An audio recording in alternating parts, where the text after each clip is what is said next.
Hi guys, Veggie Gamer back in.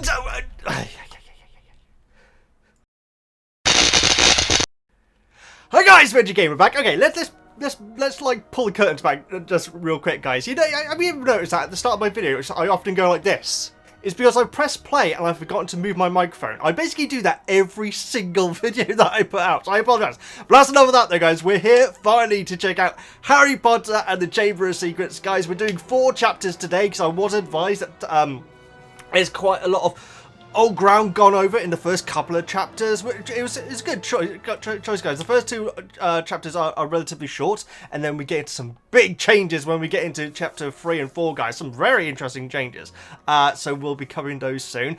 Gotta say, guys, I think that I might be changing up how I actually do these, because the reason why these take me so long is because I do the bulk of the recording on one day, and that makes it quite difficult to actually find time to do it. And so what I might do for the next one at least is maybe record a chapter per day. It'll all be in the same video, so all you'll notice is that I'm wearing different clothes in per chapter and everything. I think that might be better. If you've got any feedback on that, please do let me know in the comments. But today we're going to be doing it all in one go. Invisible piano. Yeah, guys, like I say, we've got some big changes between book and movie to discuss, especially around Arthur. I mean, there's plenty of changes that we're going to be going into, but yes, Arthur seems very, very interesting, guys. Seriously, we've got a lot to discuss, so let's get through this intro. If you're new here, guys, this is obviously the first episode of Chamber of Secrets, but we have done the Philosopher / Sorcerer's Stone. What's the book? Oh, hang on, that's interesting. Was the movie in America called Sorcerer's Stone, or was the book in America called Sorcerer's Stone as well? Because I know that they changed it because they thought that kids wouldn't be that interested in a book that has the word philosopher in the title. Which, you know, I find there's some people who like, you know, I think there's some Americans who are actually insulted by that. In fact, they like saying, "No, come on, it's not that we would be interested in the fact that it's that has the word philosopher in it." But I can kind of understand it. I mean, I live in the UK, guys, and I grew up with like the Ninja Turtles and everything, or the Hero Turtles, as it was called over here. If you watch like any like British like videotapes or anything, guys, or the toy adverts or anything in the UK, it was always in the video games as well. It was always called Teenage Mutant Hero Turtles, because the UK, I think the UK government or somebody said that the word ninja was too violent, and so these things happened. But that's enough waffle anyway. That's my thoughts on the Philosopher's Stone. We have covered those in my series, so you can go and check that out if you're new to it. If you're also new to it, then you can become a part of the book club over on the Patreon, guys. There's no minimum charge, and you can be a part of the book club where we discuss, you know, your thoughts in the videos as well. Basically, I'm going to go through my thoughts on the chapters now, and then at the end of the video, I'll go through, and there's a lot, guys, go through all the comments that we got in the book club. And so if you want to be a part of that in the future, guys, you know, check out the Patreon. But don't worry, guys, if you can't afford it, or if it's just not your sort of thing, that's absolutely fine. I still read all the comments on YouTube, and so if you do leave a comment, I will have read it. But yeah, if you want to be a part of the discussion in the video, then you can check that out if you want. But like I say, don't worry if you can't afford it, or it's just not your sort of thing. Also, it looks like we might be starting a Lord of the Rings one, guys, which is going to be very interesting. I'm not sure when that's going to be. I really need to get better at putting out these Harry Potter videos before I start another book on the channel, because right now these videos are taking me too long to put out. So that's why I'm saying that maybe if I do a chapter per day, and the only difference that you'll notice is that I'm wearing different clothes, and maybe the background's slightly different, or my beard is slightly longer in between chapters, but I'll still be compiling those into one video. And so let me know if your thoughts in the comments, guys. But this is going to be one where we're going to do all in one. Let's get going with Harry Potter, the Chamber of the Chamber of Secrets. I'm terrible at YouTube. The Worst Birthday, I believe it's called. Let's check it out. Don't know what that was. Very excited to start a new book. Right, chapter 1, The Worst Birthday. It's Harry's birthday, and typically the Dursleys are unaware. Vernon, Petunia, and Dudley are all terrified of him using magic, unaware that it is against the rules for Harry to do so. His Hogwarts equipment is locked under the stairs, and Hedwig the owl is imprisoned in her cage. During breakfast, Vernon reminds the family of a very, very important dinner party with the Masons that evening, and runs through what everyone's role will be in it. Harry's being to stay in his room and pretend that he's not there, which I'm pretty sure in the movie he only says once, but in the book he says it at least 3 times. And so yeah.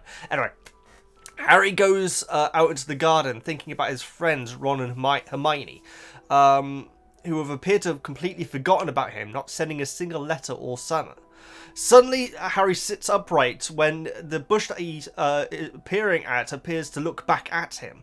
Dudley interrupts to laugh at Harry about not receiving any birthday cards, and Harry pretends to use magic, so Dudley runs off to Petunia, who forces Harry to do several mundane tasks.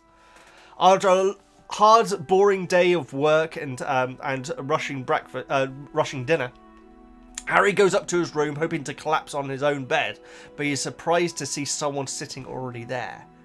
Now, very interesting, guys, because obviously the movie starts like minutes before the dinner party, but we have this whole breakfast scene, which is really appropriate, guys, because obviously, like I said, this chapter does go into a lot of the things that have happened in the previous book. Maybe some people started with Chamber of Secrets, but you know, maybe it's been a while since they've read the Philosopher's Stone, and so they needed a little bit of a refresher. But yes, we have this awesome breakfast scene, and it's not. Dudley is obviously still being Dudley. Vernon is still being very cruel to Harry, and Petunia is as well, but they are all scared of him to the point where like Harry, like when Vernon, like when Dudley orders Harry to go and get him some more bacon, I think, or something like that, Harry innocently enough says, "Say the magic word," and Vernon goes ballistic, saying, "Hey, I told you not to do all that." Talking about Vernon, guys, now this is a discussion which we're still having in the comments of my previous book reviews, guys. I want to know what you think. I think I might be able to do a poll here, in fact. Okay, if I can sort this out, there should be a thing there where you can vote, I think. If not, I'm just pointing up in the air for no apparent reason. By the way, that is my Danganronpa top hat that I wore for my Danganronpa series. But yes, a poll here, guys. Vernon's drills. I still, when listening to it, I'm thinking about hand drills. If someone said to me, draw a drill, I would draw an impact driver, or like a hand drill. Impact drivers are great. But I think the majority of you guys think that is industrial, like machinery, like, you know, like vehicle drill sort of things, you know, like big industrial things, which, to be honest, does make sense, because he has this this meeting with the Masons. Is it a joke to the fact that they're called Masons, by the way, guys? You know, masonry, Masons, drills. Am I making any sense right now? I don't know, but I made that connection anyway. So in my head, I still think it's like, you know, handheld drills, because we saw Vernon using a drill in a Philosopher's Stone a couple of times. In fact, we see it in Chamber of Secrets as well. Although I think he gets someone else to put the bars on the window in the book, but we'll get to that in chapter 2, because we're not there yet. Maybe in chapter 3. Yeah, I think chapter 3. No, chapter 2. But yes, let me know which type of drill you think it is, because I'm still getting comments from people like saying, "Oh, I thought it was like big vehicle drills," but yeah, maybe it is, guys. Maybe it is, which would make sense, because that'd be a lot of money that Vernon would be getting in.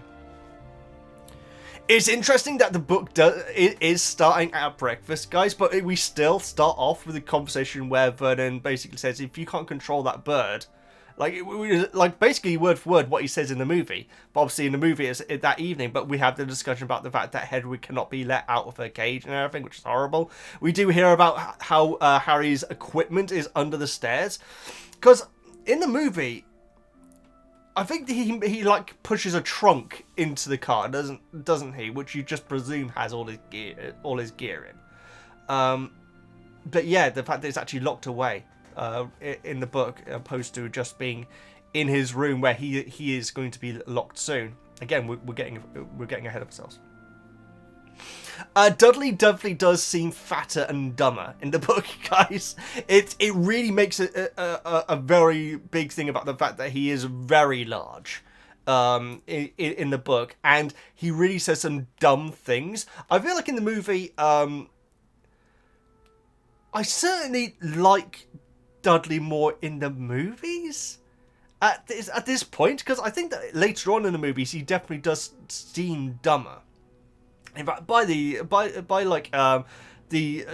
deleted scene from Deathly Hallows Part 1, it's almost like he could barely even speak, which is very strange, which is certainly not the case earlier on in the movies or in the books. But yeah, Dudley does definitely seem larger and not as intelligent. I don't mean to say dumber in a rude way, guys. I was never very good at school and all these sort of things. I was okay at like art and drama and things, but you know, when it comes to like, you know, anything else, I was never actually very good. So I don't mean it in a disrespectful way. I really don't. Yes, yeah. Harry like says you forgot the magic word, and it basically sets all the Dudleys off. Like, whoa, you can't say that the M word, which is very interesting. Yeah, all his equipment is locked under the stairs, where obviously in the first movie he was sleeping, and which did confuse me at the time, but we get that covered in the future chapters, how he gets that all back. Vernon's moustache being black. Now I thought in Philosopher's Stone the book, it said that all the Dursleys were blonde, but Dudley is definitely blonde. That's made very clear even in this book. But it says that Vernon has like a very black, large moustache. But I thought previously that they were all blonde. I could be wrong. But like I say, the scene at the breakfast table, dialogue-wise, is very similar to this scene in the movie. But obviously at a completely different time of day, which makes sense, guys. It gets the ball rolling a lot faster. There is one line which I really like when Dudley is going through what he's going to be doing, and like says, "Would you like to come through to the lounge or whatever?" And the narrator says how he offers his arm to an invisible woman. I don't know why, guys, but that line made me laugh out loud. So stupid. And yeah, I mean, this is I'm not surprised that they deleted this, because this line is ridiculous. When like Vernon's asking Petunia what you're gonna say, and she like says, "Oh, you're a very good golfer," and everything like that. Which I do. I want to get into golf soon, guys. I hear you're a very good golfer and everything. And then he turns to Dudley and says, "What are you going to say?" And Dudley says that at school he had to write an essay about his hero and he chose Mr. Mason. Which even Harry laughs at, guys. I'm not surprised that was cut from the movie, because that is so dumb. I think the line is brilliant, but I think that it is so ridiculous that it would have just... It would have just been a bit too far for the movie version, but I love that line. And Petunia bursts into tears about how beautiful it is, at the same time that Harry ducks underneath the table to have a good laugh at it. I love that. I absolutely love that.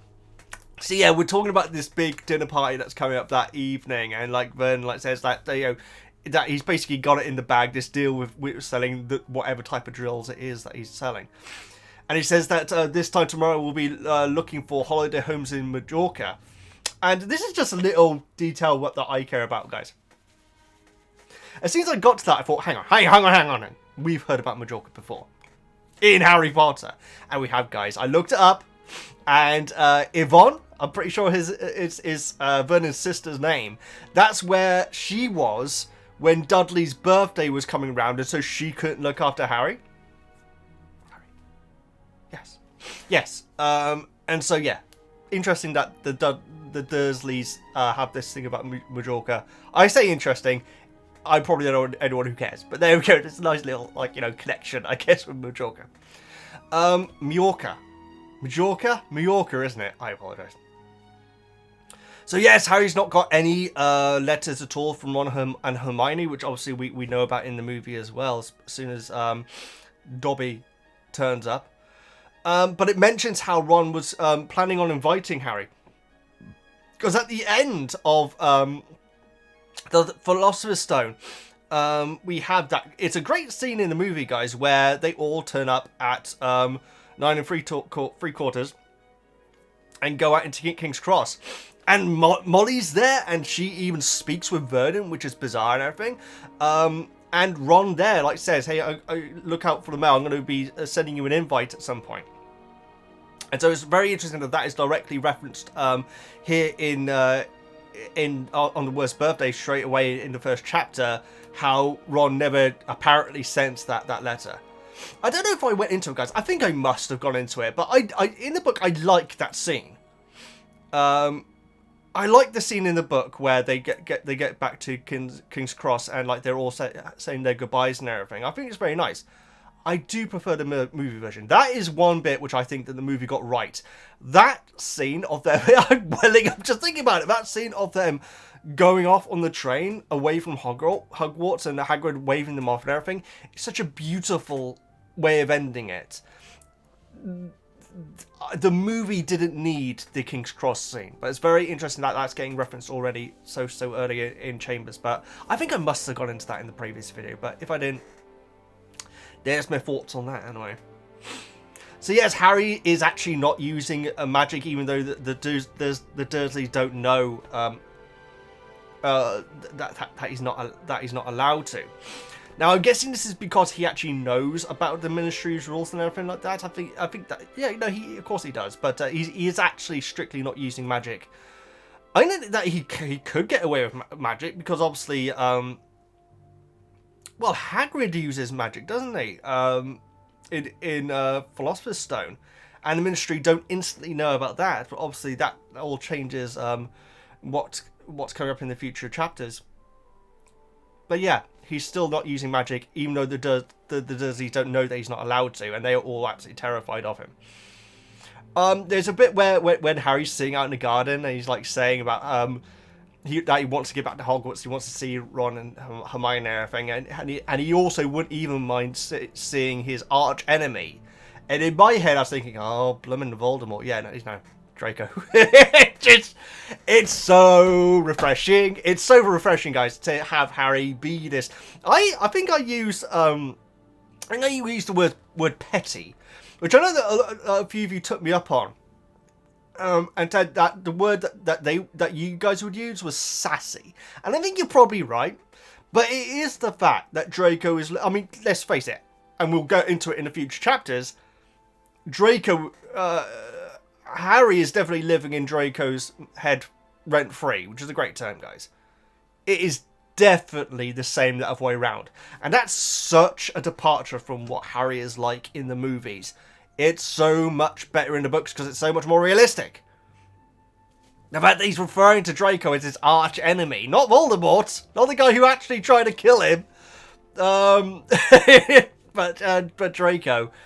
I thought that was very interesting. We do get a mention about Voldemort and everything like that, but again, it's going over old ground of what's happened in the previous ones. And then we have the great bit of Harry sitting upright and appearing to see eyes, you know, a bush looking back at him, I think, the words that he uses. It's very interesting to see Dobby at that point. I don't know what I think, though, guys. No, I like it. I'd imagine reading it for the first time if you don't know Dobby. That's got to be a great moment as well. But that sudden reveal in the movie is like, way, okay, what's going on here? What's this dude out of nowhere is also great. And so I didn't mind him being in the garden, but I also like how the movie is just like, no, there's no teaser for Dobby. Dobby's just there, jumping up and down in his bed. Gotta love Dobby. Harry definitely seems very confident dealing with Dudley. Like I say, he's like making up like spell words and everything and freaking Dudley out and everything. And he's saying, what's the magic word? Harry certainly would not have said anything like that to Dudley in the first book. And so he really is so much more confident dealing with Dudley. And I feel like that is something which comes in Prisoner on the movies. But I like the fact that it's so early here. The fact that Harry is really got his own personality, and he is being this sassy guy. Again, we'll go back to that word guy. Sassy Potter, not Harry Potter. But yeah, he definitely seems very, very confident. And he makes up these spell words and everything and freaks Dudley out, who then runs to his mum. And Petunia blooming throws a pan at him, which is freaking bad, guys. That's a seriously bad thing for a parent to do, guys. Very, very bad. And it gives Harry several boring jobs to do, like spreading manure in the garden and, like, you know, I think washing the car and stuff like that. And then after he's had his dinner, he's rushed up the stairs, and it says how he, like, comes into collapse on his bed, and, like, the narrator of the book, is obviously Jim Dale and Stephen Fry in the way that I'm doing it, says there was already someone sitting on it, which is such a great teaser. It reminds me of, is it Into the Trapdoor? I think it is. Into the Trapdoor from Philosopher's Stone, where it, like, says, but it wasn't Snape or Voldemort that was stood in front of him, and just leaves it there. So it's such a really intriguing way of leaving a chapter, and absolutely makes you want to get into the next chapter. So all in all, it's not very... This is the weird thing. The dialogue is very similar in the movie.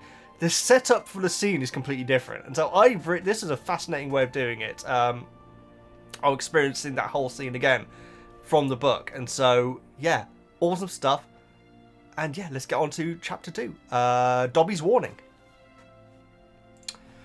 A strange little creature with bat-like ears and large green eyes bows in front of Harry. He introduces himself as Dobby the House Elf, and he warns Harry not to return to Hogwarts this year. While Harry is trying to talk with him, Dobby keeps starting to bang his head against the walls to punish himself, making a lot of noise as the dinner party downstairs begins.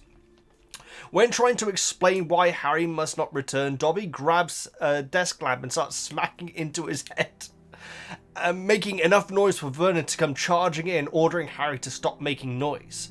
After letting slip that Dobby was the one intercepting Harry's mail, Dobby tells Harry to promise not to return to Hogwarts one last time. When Harry refuses, he darts out of the room and sprints down into the kitchen. Harry gives chase to find Petunia's large dessert floating in the room. Dobby gives Harry one last chance to promise not to return to Hogwarts, and then drops the dessert, smashing it onto the ground before he disappears.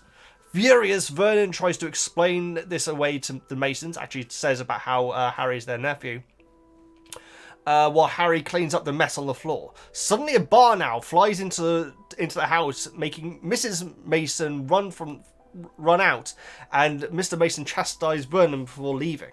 The owl delivers a letter to Harry, warning him about using magic, about how magic is forbidden in the Muggle world. The Dursleys now know that Harry cannot use magic and has no power over them. Vernon imprisons Harry and Hedwig to his room. So a lot of differences here now, guys. Obviously, some very similar stuff as well, but we definitely do have some significant differences, especially that letter, which is really a jump forward to... It's late. It's a late one. I think it must have been... It's the one which I always forget the name of. There's one... Is it Half-Blood Prince? When Harry... It's not. It's Phoenix. It has to be Phoenix, because... I think it's Phoenix, where Harry gets the letter about using magic. Yeah, I think it must be. Because Half-Blood Prince doesn't start with the Dursleys, does it?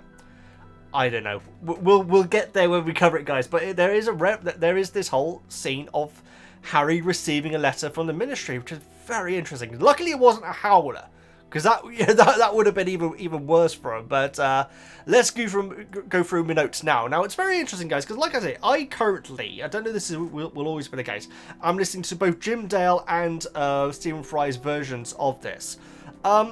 And Jim Dale really gives Dobby a real Cockney voice. It's like, because to me, guys, and this may just be me, I feel like Dobby's voice is slightly posh in the movies.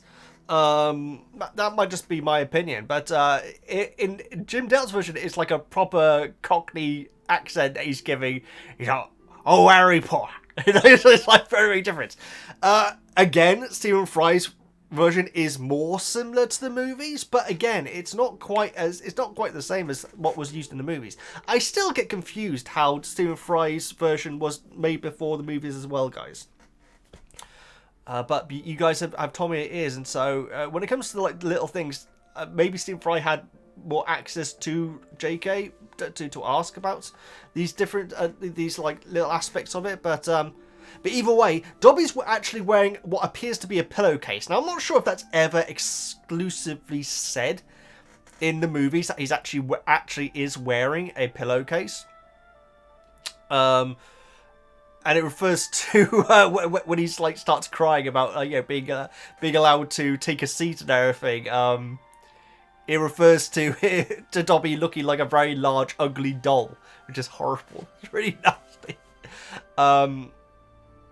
Yeah, we get Dobby like saying "bad Dobby" over and over again. I'm not sure if he actually says that in the movies again. It has been a while since I've seen Chamber, guys, which I really need to refresh myself when it comes to these book reviews. But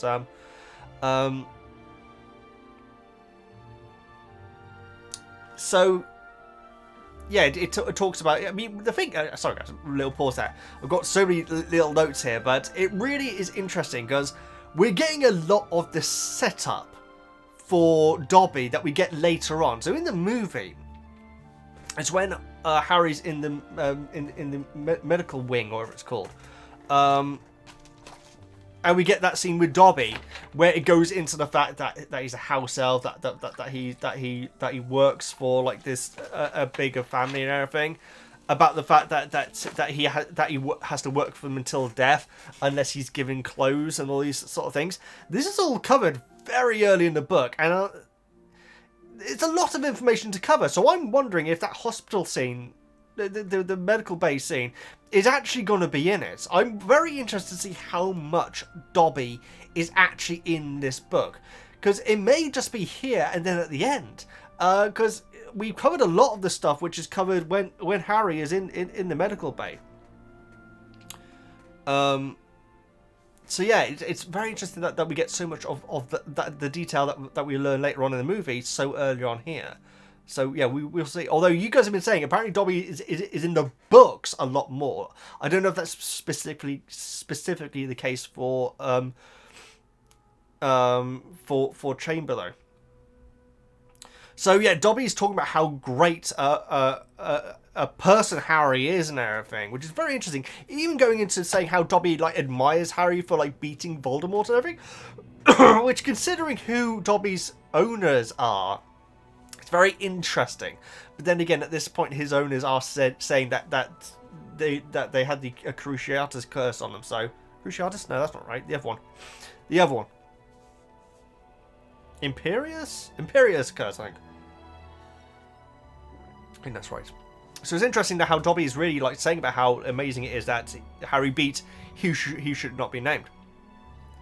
And yeah, and Voldemort's name is certainly a big trigger for Dobby, which obviously like freaks him out, as it does many other characters. And like Harry like says, "What have you heard about my greatness is rubbish," which is a great line, guys. Again, I just can't imagine that line being said in the movie, because in the books he is just so much better done, in my opinion. So far, we're just like the second book, and he thinks to himself how he's not even the top of his year, how Hermione is the top of the year. So that's how Harry sees greatness. It doesn't matter about the fact that he is the person that originally defeated Voldemort when his parents died, and the fact that he was able to stop Quirrell and Voldemort just weeks before this, as Dobby refers to it. But when Dobby's saying about his greatness, Harry is instantly thinking, "I'm not even the top of my class." It's very interesting, guys. Very interesting that's where Harry's mind would go first. It wouldn't be, yeah, you know what, I did quite a lot recently, considering this world is brand new to me still.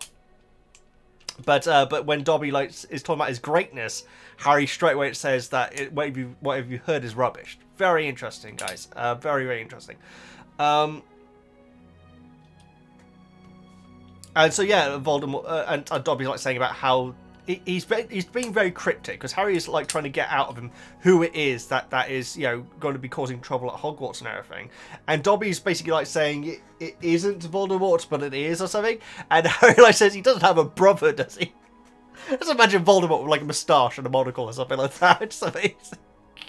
And like Dobby keeps on smacking his head against the wall and everything, which is just horrible. It's upsetting to hear, guys, and to watch in the movie. And like when Harry's asking these questions, he says you can just shake your head or nod. And it's a great line where it says as Dobby's head tilts worryingly close to the wall again. This is great. Certainly a longer scene than I was expecting, but like I say, a lot of the information that we get in that medical bay scene is covered here instead. So, I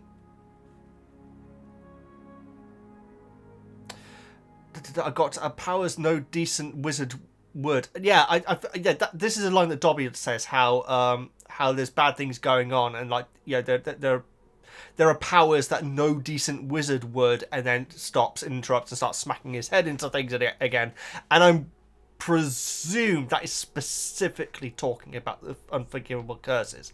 I'm interested to know how significant those are in the books, and if there's any other curses which are, you know, forgivable curses, but still the sort of things that no decent wizard would use. It's very interesting that Dobby uses that term and obviously thinks, oh, what have I done now? I've just insulted my masters. I need to punish myself again.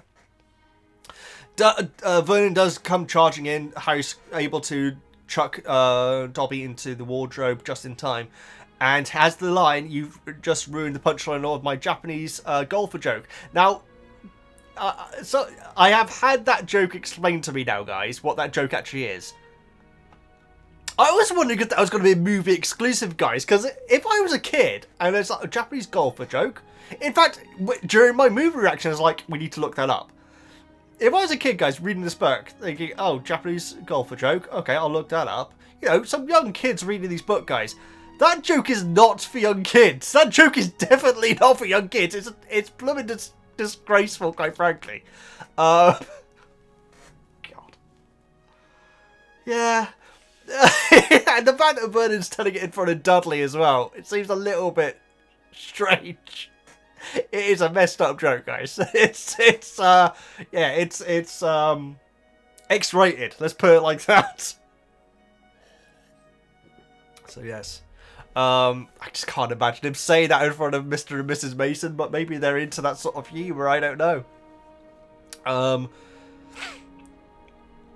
Yeah, so in the movie, so we had Dobby like rushing downstairs and making like getting on top of one of the cabinets in the book it is, and making like the dessert appear in the middle of the room. It certainly maybe this is just a performance from Jim Dale and Stephen Fry, but Dobby is still like, hey, come on, I really want you to promise that you're not going to go back to Hogwarts. No, okay, and makes the dessert smash on the floor. I swear to God, in the movie, he is being a troll, guys. It's like, there's that one shot, like, he's like going, when he makes the dessert start to fly around, it definitely seems like Dobby is actually enjoying it in the movie, whereas in the book, he's certainly not enjoying it, but there is that cheeky little smile. I think that Harry's in the background, he's just come down the stairs, and Dobby's in the doorway, and he looks over, and he literally goes, like that, to make the dessert start to fly around. And here's a big change from the movie, guys. I guess this is so they could take out the barn owl scene, because obviously, you know, a kid making dessert fall over, that's not enough to make, you know, a family, a couple, you know, leave a dinner party. But making it fall on top of, I got Bishop Brennan, but I feel like it was his wife, wasn't it, that it drops on? I swear it's his wife. It's Mrs. Mason that the dessert drops onto. Yeah, it is, isn't it? So in the movie, that is one of the funniest scenes from the entire series, where it's just silent and like like Vernon and Dudley and Petunia like, what the hell's going on? As this dessert like floats above their heads and like drops onto Mrs. Mason. Not in the movie, not in the book though, guys. It just drops onto the kitchen. I think we can agree that the movie version of that is better. And like I said, in the movie, they needed a reason for the Masons to leave. Because we don't then have this scene of a barn owl come flying in through the window, freaking Mrs. Mason out, who we know already at this point is scared of birds, and delivering this letter to Harry. Now, I've been saying since the end of the previous book how it's really making a big deal about the fact that the Dursleys don't know about the magic. In the movies, it's like one line. It's like it's one of the last lines, if not the last line, from Philosopher's Stone during that wonderful scene at the train station, where like so the Dursleys don't know about not being allowed to use magic and everything. But in the movie, in the book, sorry, it keeps on laying that line about the fact that they do not know, they do not know, and then suddenly this letter comes along. Vernon forces Harry to read it out, and now boom, the Dursleys basically, Harry has no power over them again, and so that was awesomely done. Again, I do think the payoff is better in the movie. The fact that Dobby is like properly trolling Harry in the movie, I also like as well, but it also doesn't make as much sense. So it makes more sense that Dobby feels bad about what he's doing, but he's gonna do it if it's gonna stop Harry from going off to Hogwarts. And so yeah, that was a big change having this letter arrive. Yeah, it is Order of the Phoenix. I've got it written in my notes here. Order of the Phoenix, when we have the Howler come along. Is that delivered by an owl, or is it just the letter that comes flying in? I feel like it's just a letter that comes flying in through the window. I can't remember, but we have the Howler like explain to Harry that he's actually been, potentially going to be expelled. But here it's just warning Harry to not do it in the future, which is it's interesting, guys. Maybe because Hagrid is like older and has learnt. Oh no, it's because he's not a kid, isn't it? Ignore me, guys. I'm waffling. But yeah, I mean he's not allowed to use magic, but he is an adult though, and so I guess at Hogwarts and the Ministry is just keeping an eye on students. Maybe that's the difference. But yes, we hear about the Misuse of Magic office, which has to be the same office from Order of the Phoenix. It's got to be. But yes, and yeah, like I said, it really makes a big deal about the fact that the Dursleys didn't realise that Harry's not allowed to use magic, which is a great payoff for this chapter. So Vernon pays someone to put bars onto Harry's window, which is obviously different. In the movie we have Vernon doing it, but it's a very minor detail. And yeah, all in all, good chapter, some big changes, and I feel like what they did in the movie was great. I think that this chapter is brilliant as well, but there's no changes here which I'm thinking, oh, why did they do that? I feel like they made the right choices, I think, for the movie versions. Especially as they weren't making such a big deal about the fact that Harry can't use magic outside of Hogwarts. Because they weren't making that big deal, it made sense that we lost that whole barn owl scene and instead had Miss Mason covered in dessert.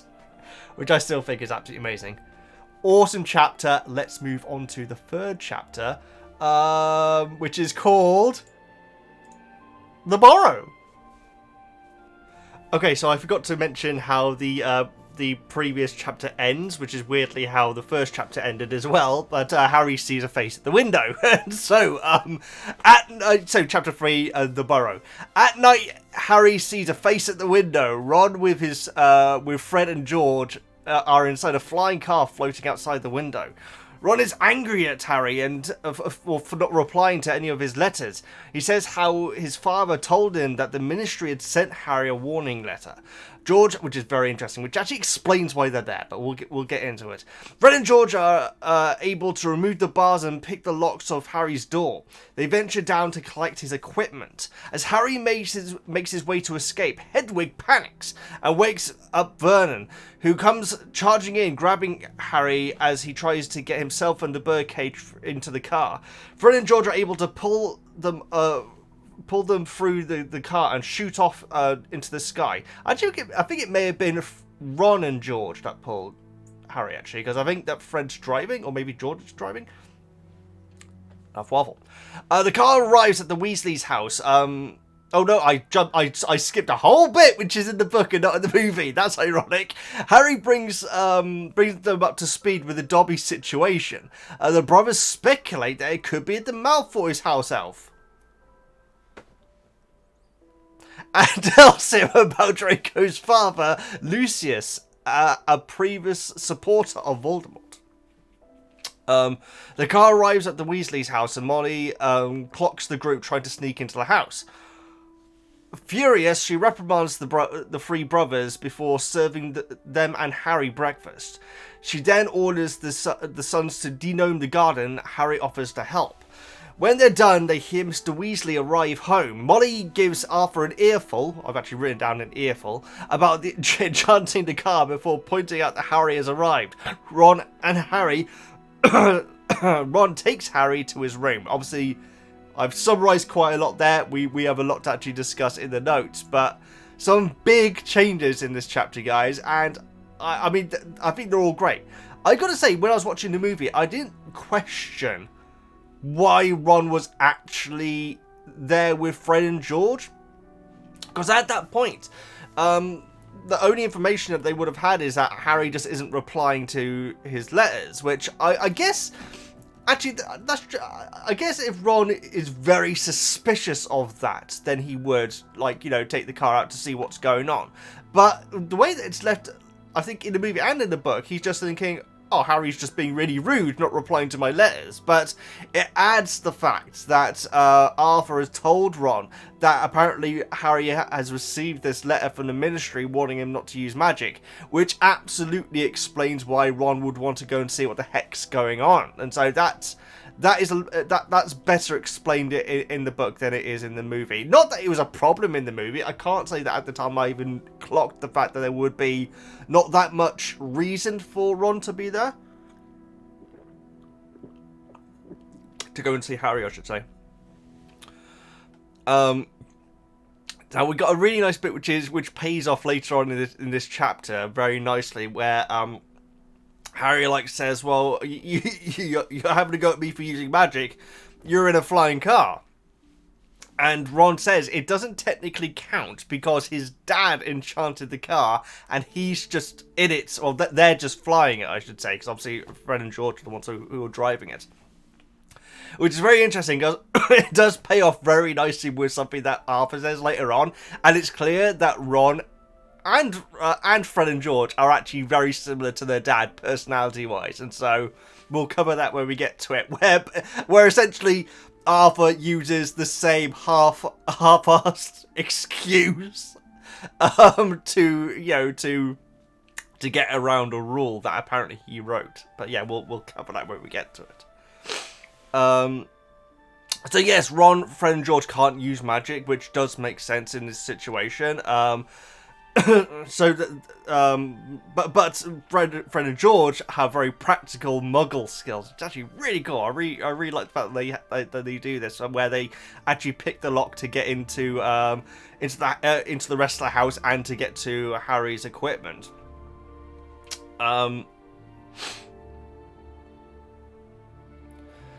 I've got here, Harry asks Ron to tell Hogwarts of his situation. I guess with like an owl, maybe.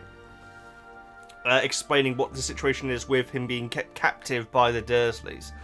The car ripping off the bars is completely... I mean, they do it completely stealthily in the book. The grate doesn't even hit the ground, and so that's not what actually wakes Vernon up, which is very interesting. What we'll get to actually what does.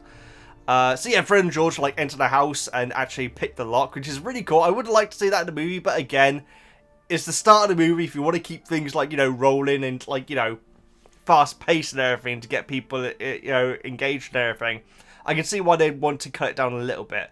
But it's actually Hedwig who, I think the Hedwig clocks that Harry has forgotten her, and so starts to panic and like says, you know, well, squawks basically, waking up Vernon, who then comes flying in. And so it's very interesting that Hedwig was actually the thing that nearly made the whole thing go wrong. But apparently Harry had forgotten Hedwig, which is reason enough for Hedwig to be furious. So yes, Vernon comes charging in. He doesn't have the whole thing where he falls out the window. That's something that's just in the movie.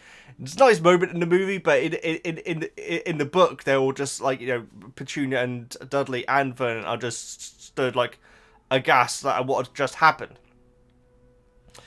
And Vernon also doesn't call Hedwig a pigeon, which I think is one of the funniest lines from the movie. He says, "You, that bloody pigeon."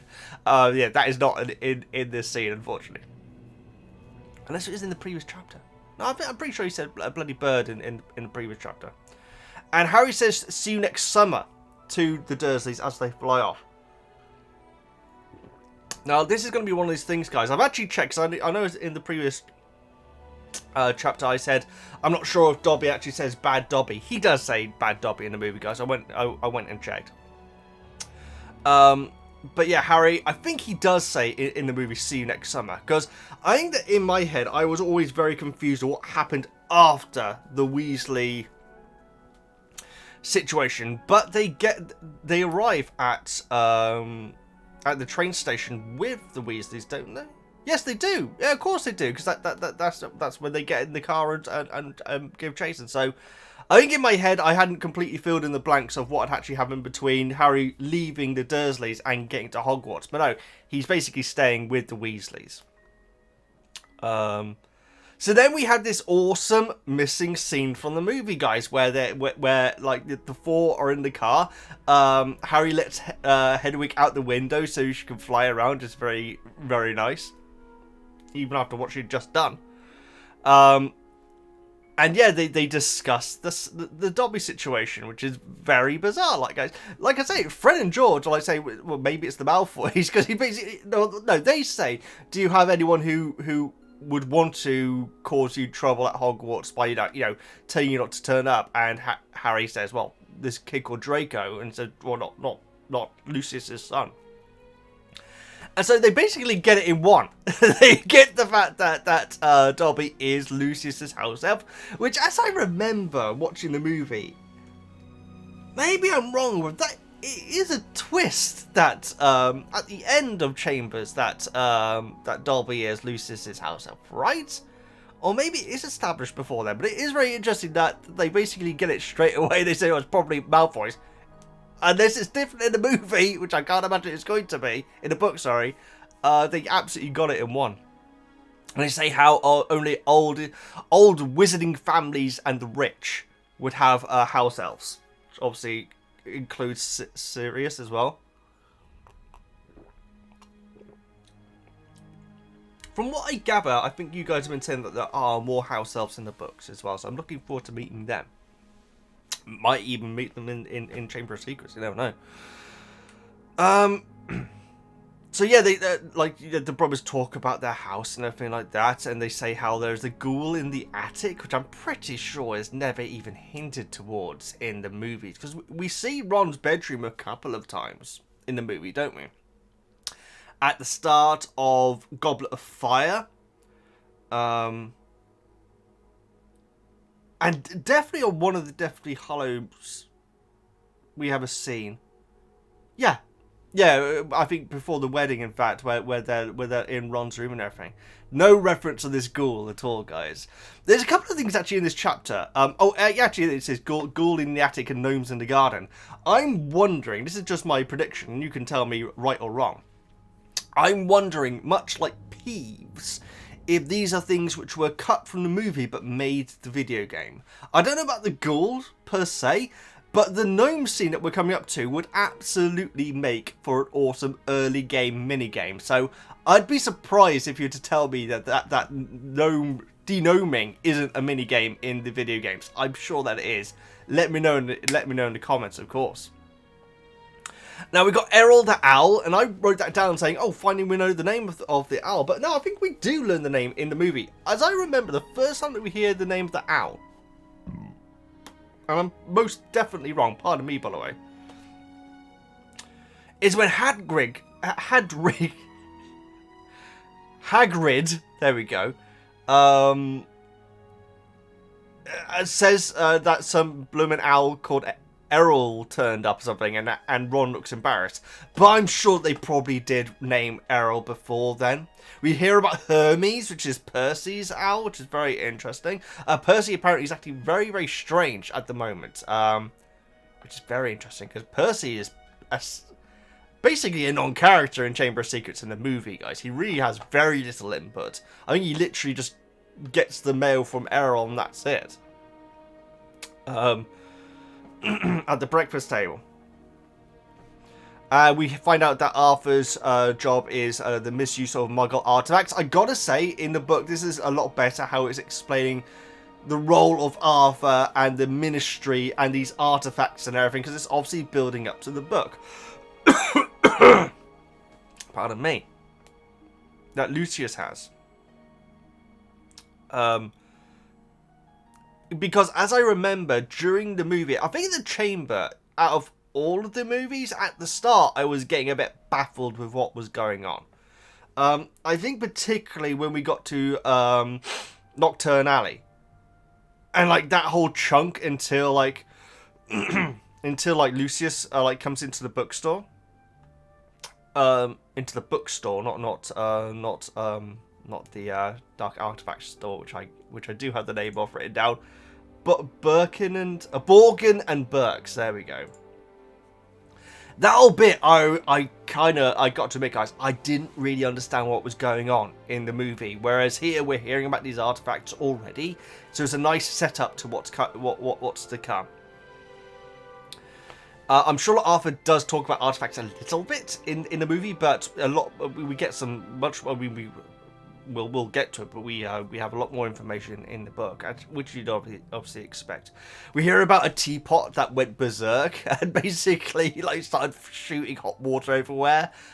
We hear about Arthur's partner Perkins, who I don't think we ever hear about in the movie.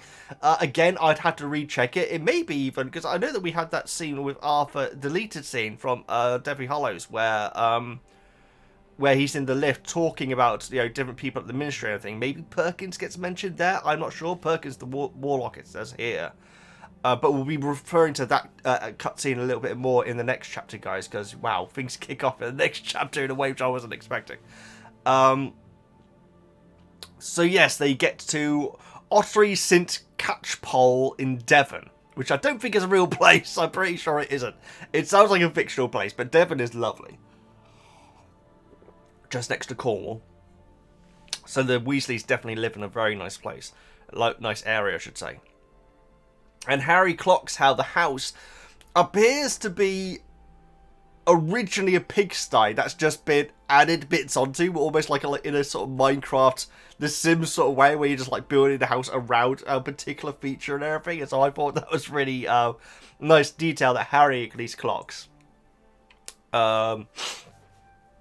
And yes, Molly is awake, scattering the chickens, it says, and it's because they're not going to sneak into the house, and it says how Molly spots them, and says how remarkable how this new very kind-faced lady and everything, who's shorter than all of her sons, which is interesting. Pretty sure that the actress, oh my goodness, come on, I can't remember her name. I'm terrible with names, guys. I really actually am. But yes, her. I'm pretty sure that she was taller than Ron in the movie, maybe. But it does specify that she is shorter than all three of her sons that are here. But she has it's remarkable how much she looks like a saber-toothed tiger as she's approaching them, being furious. So yeah, Harry is taken into the house and fed a whole ton of food, which is obviously very good for him. We hear about some books on the side. I gotta say, these sort of details are much of my favourite stuff in these books so far. Where we just hear about a list of books, because it adds so much to the universe. And so we hear about charming your own cheese, opposed to someone else's cheese. I presume that you can buy cheese ready charmed, but if you want to charm it yourself for whatever reason, you can. Enchanting and baking, and 1 minute feasts. It's magic. I don't know if in the magic world the term "it's magic" would be used very much, because it seems a bit redundant. It's like saying 1 minute feast. It's cooking. It seems a bit redundant, you know, the term "it's magic," but there you go. In the Muggle world, the term "it's magic" is great, but in the wizard world, it seems a bit strange. And we hear about the witching hour, which is hosted by the singing sorceress Selena Warbeck. Like I say, guys, this is the stuff which I love in the books. Now, I'm not going to be going through all of these sort of things, but I love those sort of details. Especially, and it's not in this chapter, but Gilderoy's books made me howl. The names of them, but we'll get to that in the next chapter. Now we don't have we hear about that there is a clock which has like one hand, which is pointing at different tasks that Molly has to do. It sounds like it's Molly's clock. But in the movie, we have that really creepy clock that has all the sons' heads, like, looking at where they are and everything, where it says prison and stuff like that on the clock and everything. So I'm guessing that was, like, meant to be the movie version of that clock. But yeah, that clock in the movie was creepy as heck. Yes, now this is interesting, how when Molly is, like, you know, piling food, like, you know, 8 or 9 sausages and so on Harry's plate and everything, she actually says how her and Arthur were actually planning to come and get Harry if they didn't hear back from Ron's latest letter and everything, which is very interesting, guys. Again, this could if it was in the movie, it's a throwaway line which I certainly didn't pick up on, but that's big though. That's big news. Imagine that scene. Molly and Arthur turning up at the Dursleys, because they wouldn't have done it stealthily. They wouldn't be like hanging outside his window or anything. They would have been knocking on the door and having a conversation. I would have liked to see that, especially with how Vernon was so rude to Molly in the first movie, the first book, I should say. Yeah, that would have been very interesting. But yeah, Molly and Arthur were actually fully prepared to go and do it, and I guess that's why Ron took the initiative and went and did it himself with Fred and George. Ginny comes in, very similar to the movie. She doesn't say about where's my jumper. She literally just comes in, squeaks, and then backs out again. So that's pretty damn similar to the movie. And then we have the denoming, guys, which is just awesome. I'd love to see this. Again, I guess at the start of a movie, you don't want to be slowing down too much. And so, obviously, we got the excitement of escaping the Dursleys, getting to this crazy house. For the movie to then really settle down and have a comedy scene where they're, like, getting rid of gnomes and everything, maybe they just didn't want to let the foot of the pedal of the gas just yet. But I love the sound of this, guys. Like I say, I'd be shocked if this is in the video game as a minigame, because I think it'd be awesome as a minigame where you need to be getting rid of all these little gnomes who, they sound amazing in both Stephen Fry and Jim Dale's versions. But yeah, how they like getting rid of them, and how once you get rid of one, like the rest of them will like come around and like look just to see what's going on, and then so it's a lot easier to clear them out. They sound adorable. And even at the end of the chapter, like Harry looks out the window and sees them all just walking back into the garden again, because apparently Arthur's too nice to them and says that they're funny. But I love that. I really wanted to see that even if it's just in the video game, or if it's not in the video game, maybe it's going to be on Legacy. That'd be quite cool. I want to see some gnomes, is what I'm saying. So yes, Molly mentioning Lockhart already, and making it very obvious that she fancies him. And when either Fred or George says about Mum fancies him, it like Molly reprimands him, but then it says that her cheeks go pink, which is something that we've consistently heard across the first book and in this book. Whenever Ron is embarrassed, his cheeks go pink. So that's a really nice connection with Ron and his mother straight away. And then we have this upcoming connection that he has with, well, the BSer side of Ron, which is absolutely explained when Arthur arrives and, like, you know, talks his way around Molly's anger. So yeah, Arthur arrives and everything, and says that he's had like a really long night and everything. He actually mentions Mundungus Fletcher, which is very interesting, guys. Obviously, we see him in Deathly Hallows Part 1. Yes. But yeah, him getting mentioned this early. Apparently, like, Arthur trying to put a hex curse on... him trying to put a hex curse on Arthur, I should say. Which I'd imagine would be a criminal offence. But maybe Mundungus is a criminal. Is on, you know, a known on-the-run criminal in Deathly Hallows. Or maybe it's not. I don't know. The Lords would be very interesting to hear about, guys. But yes, we hear about muggle baiting, where, like, wizard people sell... I don't know how you'd sell someone a key, because who's just going to buy a key? But maybe, like, they sell, like, a padlock with a key. And the key just shrinks to nothing. And muggles will always convince themselves that they must have just misplaced it, because it can't be magic, it must have just lost it. So I thought that was a really cool little thing. But muggle baiting I want to hear more about. I hope that that's more of a thing in the book, so that sounds awesome. So yeah, Molly's furious at Arthur, guys. Now I think that the change in the movie, I think it makes sense, because, and I think it's the same why they got rid of the fight that we'll be talking about in the next chapter. How they didn't want Molly to be too antagonistic, is that even the right term? They didn't want it to be too aggressive with Arthur.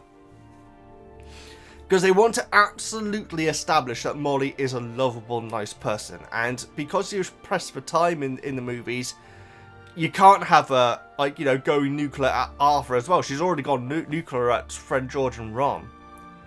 And so, but she is giving Arthur an earful. And Molly doesn't even know that the car was enchanted until that morning, which is very interesting, guys. That's something which I absolutely didn't expect to be the case. I can't remember if the line where Arthur is like saying, "Oh, did it work?" to the boys. If that was in the movie, it could have been. But Molly definitely seems a lot more annoyed. And then we have this great line, which, like I say, at least for me, harkens back to Ron saying about how it doesn't count because they didn't enchant the car, so they can fly it and it's absolutely fine. Arthur then says that if you enchant something but have no intention of using that enchantment, then it's completely legal.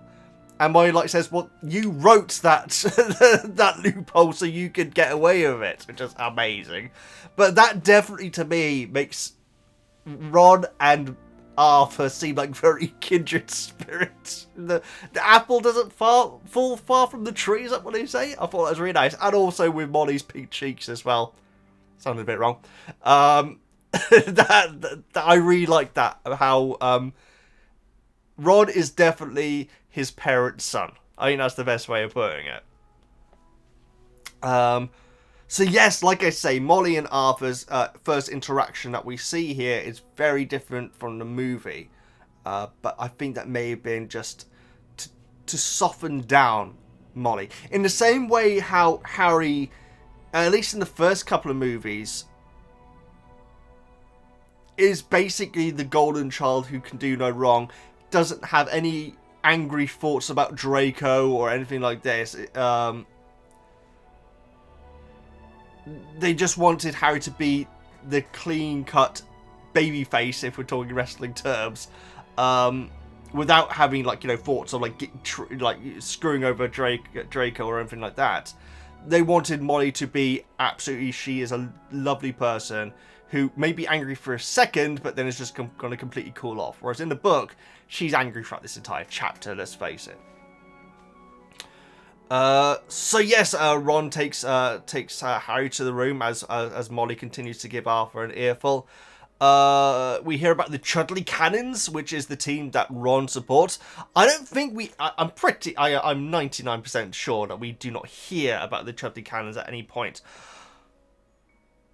Oh wow, I just remembered something, guys. Because I was about to say, I wonder if in Ron's room in the movies we see any posters, which may be very much the case, but I've just remembered, guys, I swear to God that on the first movie, and it's one specific scene, this probably sounds like I'm faking this, guys, but I have literally just remembered this one scene where, you know when Harry's sitting on the windowsill, and I think it's the first time with Hedwig, and I think it's the first time in my reaction where I say, do we know the bird's name? Unless I speculate it could be Grunt.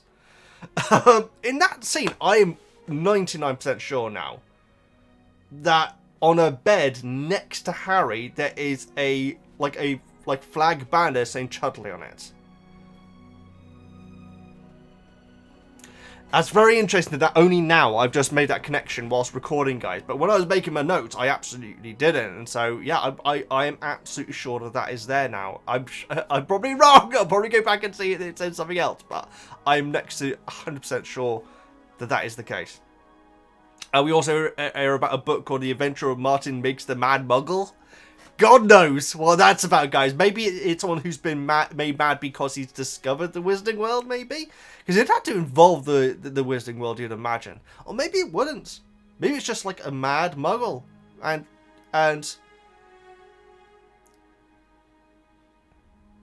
because maybe wizards don't... Because we know about how wizards don't need dentistry because their teeth just do themselves.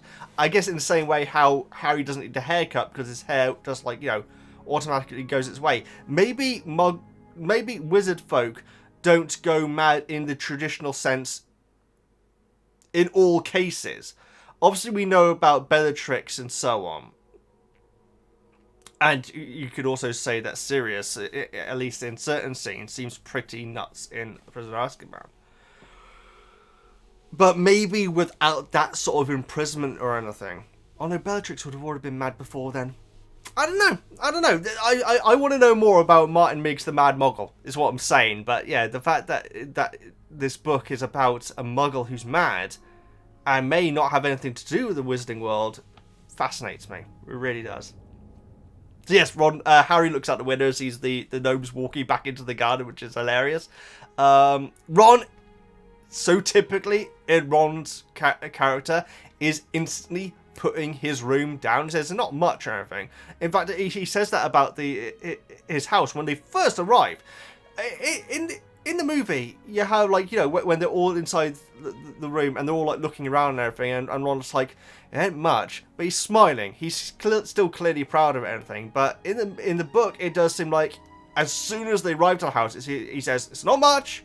And then when they get to Ron's room, I'm pretty sure he says again, it's not much. Straight away again. And we have that lovely line where it's probably slightly different. But how it says that Harry either says or thinks it's the best house he's ever seen. I think in the movie, when they're in the kitchen and Ron is like saying it's not much, but kind of with a smile on his face, Harry like says, I think it's brilliant. And Ron's face, I even remember thinking about this in my when I first watched it, guys. Ron's face is like such a like proud thing, and he's like proud, and he actually looks to Fred and George to almost be like, did you hear what he just said? I really like that. So that's a nice change that they made for the movie.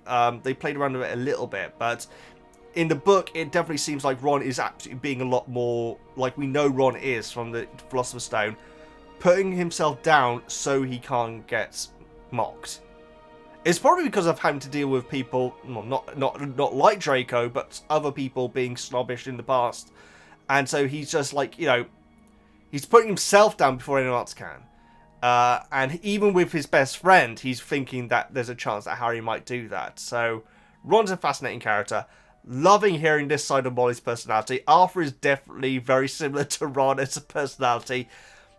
Awesome stuff with Fred and George, like, you know, doing the manual stuff to get Harry's stuff out of the house. Awesome scene in additional scene in the car. This was an awesome chapter. I think the movie did it okay, but it just had to cut out so much just for time and to keep the pace of the movie going. But all in all, the book chapter was absolutely awesome. Let's get on to chapter 4, At Flourish and Blots. Just noticed that we are over an hour already, well over an hour already, and we're only just going into the 4th chapter, so this is going to take a long time to upload and process, but I'll get to you as soon as I can. Okay, At Flourish and Blots. Interesting choice of title, considering everything that happens in this chapter. Oh well. It has been some time since Harry arrived with the Weasleys, and Arthur has been bending his ear with questions about muggles. The mail arrives one morning, instructing what each student needs to get for the following year. Ron receives a bossy letter from Hermione concerned about the plans to save Harry and suggests that they all meet the next week in Diagon Alley. Molly introduces Harry to flu powder? I'm sure I'm saying that wrong. And Fred shows him how to use it. Unfortunately, Harry coughs in hot ash while saying Diagon Alley and ends up in an unknown location. The old shop is full of creepy and strange artifacts. When he tries to leave, he spots Draco and his father on the way in. He quickly hides before they enter. He overhears Lucius Malfoy discussing the sale of some suspicious items. Once they leave, he makes a break for it and finds himself in a strange, unfamiliar street. Hagrid suddenly arrives and walks him to Diagon Alley, where he meets up with Hermione, her parents, and the Weasleys. We got a lot to discuss about the Hagrid thing, guys, because actually, there's a lot to discuss about this whole situation.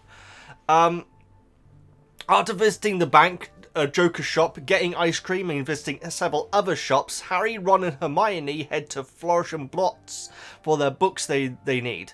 Gilderoy Lockhart is signing copies of his new book inside. When he spots Harry, he grabs him and announces he will be the new Defense Against the Dark Arts teacher at Hogwarts this year. After giving Ginny... hang on, what? Oh, yes, yeah. After giving Ginny the books that they'd been given, Harry is approached by Draco. When Ron goes for him, Arthur interrupts, only for Lucius to start mocking him about working with muggles. Arthur suddenly attacks Lucius. After finally being broken up by Hagrid, Lucius hands back the book that he'd taken from Ginny's cauldron and leaves with Draco. Molly gives Arthur an earful. So we got a lot of changes to discuss in this chapter, guys, but it's a long one, but yeah, it covers a lot. It covers a heck of a lot going on and several big changes. But let's go through my list in order anyway. So Harry has actually been with the Weasleys for a while. I believe in the movie is it the same day that they're going? Because it's the same breakfast where Ginny runs in and then runs back out again, right? Or is it a different breakfast? No, I think it is a different breakfast. I'm not sure. But either way, time has passed. And it actually says how Harry is very he's not used to people at home around him liking him, because he feels, not being at Hogwarts, being anywhere else, being in like a family situation where everyone wants him to be there. So like everyone's making a big fuss about him. Fred and George, Molly, obviously, Arthur bending his ear about muggles and so on and so forth. Dumbledore knows about him staying with the Weasleys. Arthur does say like nothing gets past him or something like that, to suggest that maybe Dumbledore hadn't been told, but Dumbledore knows. So basically Dumbledore got in contact and said, oh, I see that Harry is now with you. Well, no, I doubt the Dursleys would have done anything. So yes, Ron gets a letter from Hermione, which is actually really nice, because it's basically warning Ron to not do anything when he goes to save Harry, or not do anything illegal. So obviously that would suggest that Errol is taking a long time to deliver these letters, and then I presume to get them back again. That's interesting, because you'd think that the that the Deliverer would always send their owl. But does Hermione have an owl? Does everyone have an owl? I'm not sure. Fill me in the comments, guys. But obviously, the fact that because she like says that she's not sure if the same she's not sure if the same owl will actually make another journey again because it's in such a bad state. So that's really nice to hear about Hermione, and that actually explains why she's there in Diagon Alley, because she actually says at the bottom of her letter, look, I'm going to Diagon Alley next Wednesday, let's meet up then. And so that really perfectly, just absolutely perfectly explains why she is there when Harry just happens to go down the street. Although there are a lot of coincidences in this chapter which we need to discuss. Oh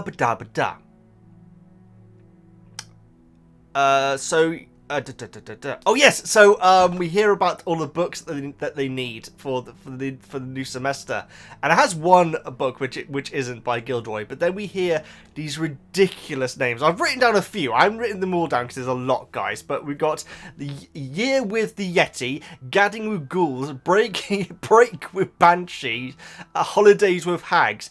Those are incredibly good. I love that. I don't know. Oh man, I'm worried that a lot of this stuff I'm talking about is in the movie, and it's possible that when Gilderoy gives Harry his entire collection of books, he says what they are. I don't think he does, but hearing them here in the book is just amazing. Holidays with Hags, I think is probably my favourite. But I mean, Quirrell wouldn't like that, would he? He met a hag. So yeah, Fred says that it's weird that all these Gilderoy books, and he says that he bets that the next I've written down Dada, but the dark arts teacher is a witch because there's so many of Gilderoy's books. We obviously know that to not be the case now. There's a bit where, when Harry and Ginny are trying to talk, and Ginny, puts her elbow into a butter dish, which is amazing. I wish that was in the movie, quite frankly. I think that would have added a lot to her character. You know what? Considering how significant Ginny is in Chamber of Secrets, and how much... I was going to say how much she's been in the book. She actually hasn't. She's been in it more in the book than she has been in the movies, of course, at this point. But little bits like that of her acting very awkward would have been nice, because there's several bits. In fact, there's one a very unexpected one coming up actually when we get to Floral and Blots. That's not the name of the shop, but I'm gonna leave it there. But yeah, the fact that she puts her elbow in a butter dish is great. I think it says luckily no one noticed apart from Harry or something like that.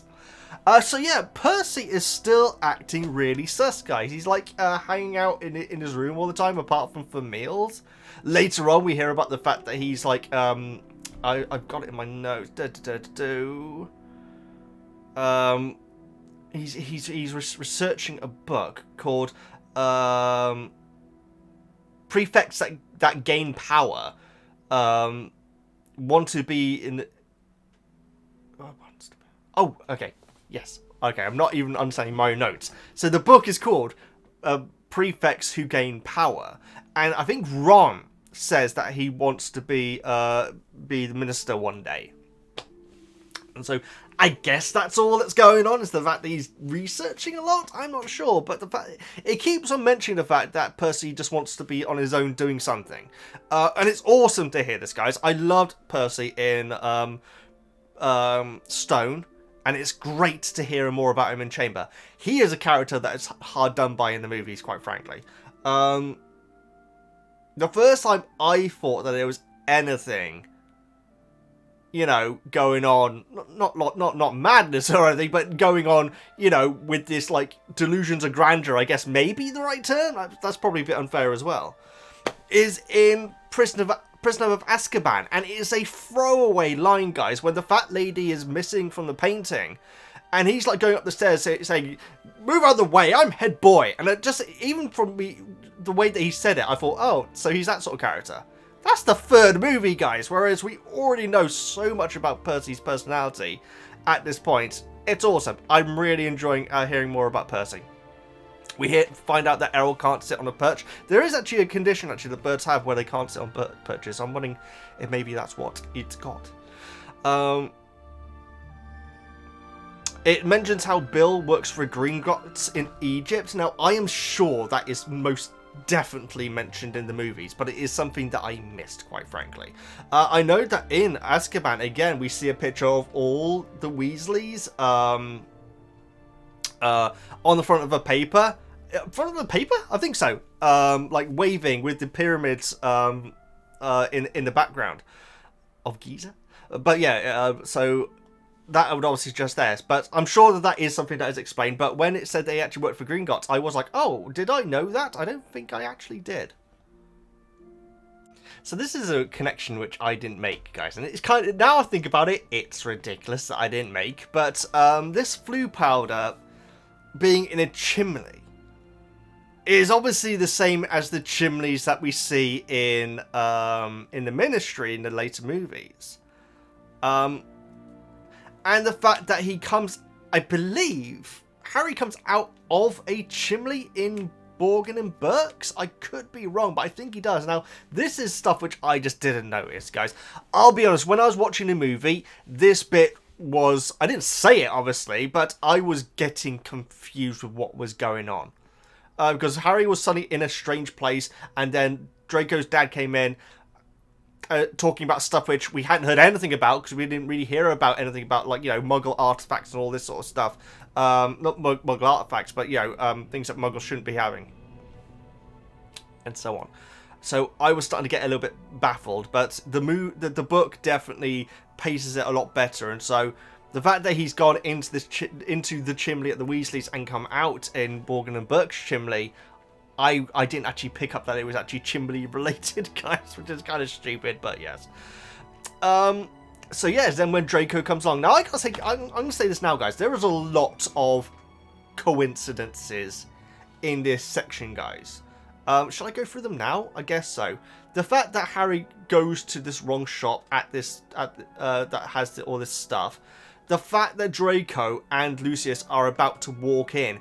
In the book, Draco instantly starts talking about Harry. We were saying in the previous chapter how Harry lives rent-free in his mind, but the fact that he's instantly talking about Harry does seem a little bit strange.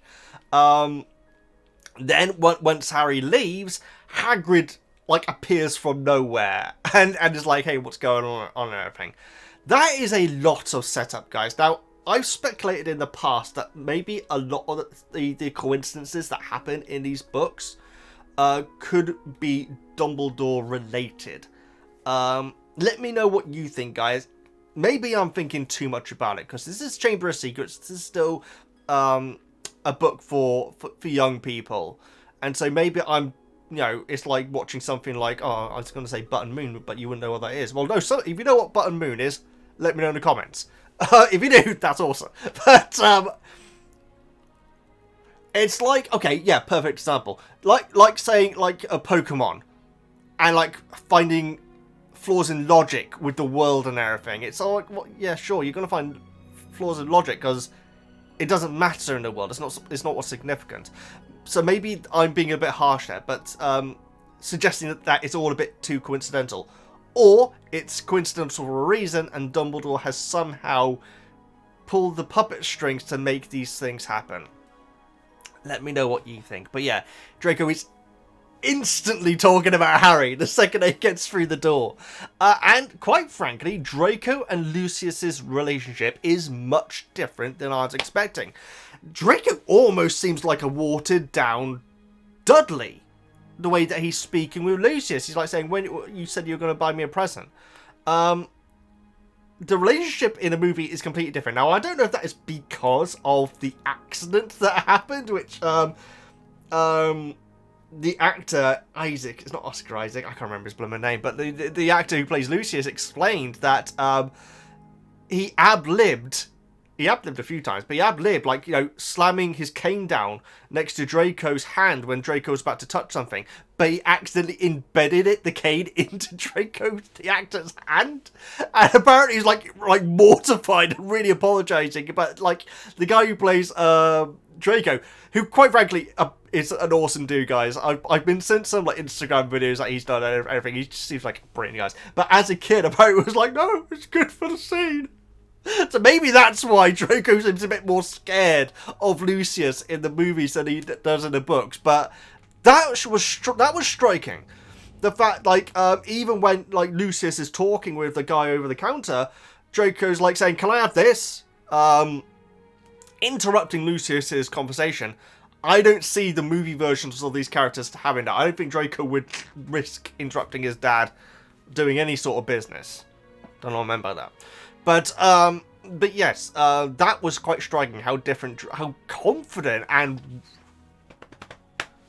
bratty Draco is to Lucius. It makes sense if you've just read the books, because this is how we know Draco's like. But I guess since Chamber of Secrets, I've always thought Draco's really confident, but with his father, he feels small. I don't know. Let me know what you think, guys. Maybe again, maybe I'm missing something that is covered in the movies, and I've just forgotten about it. But either way.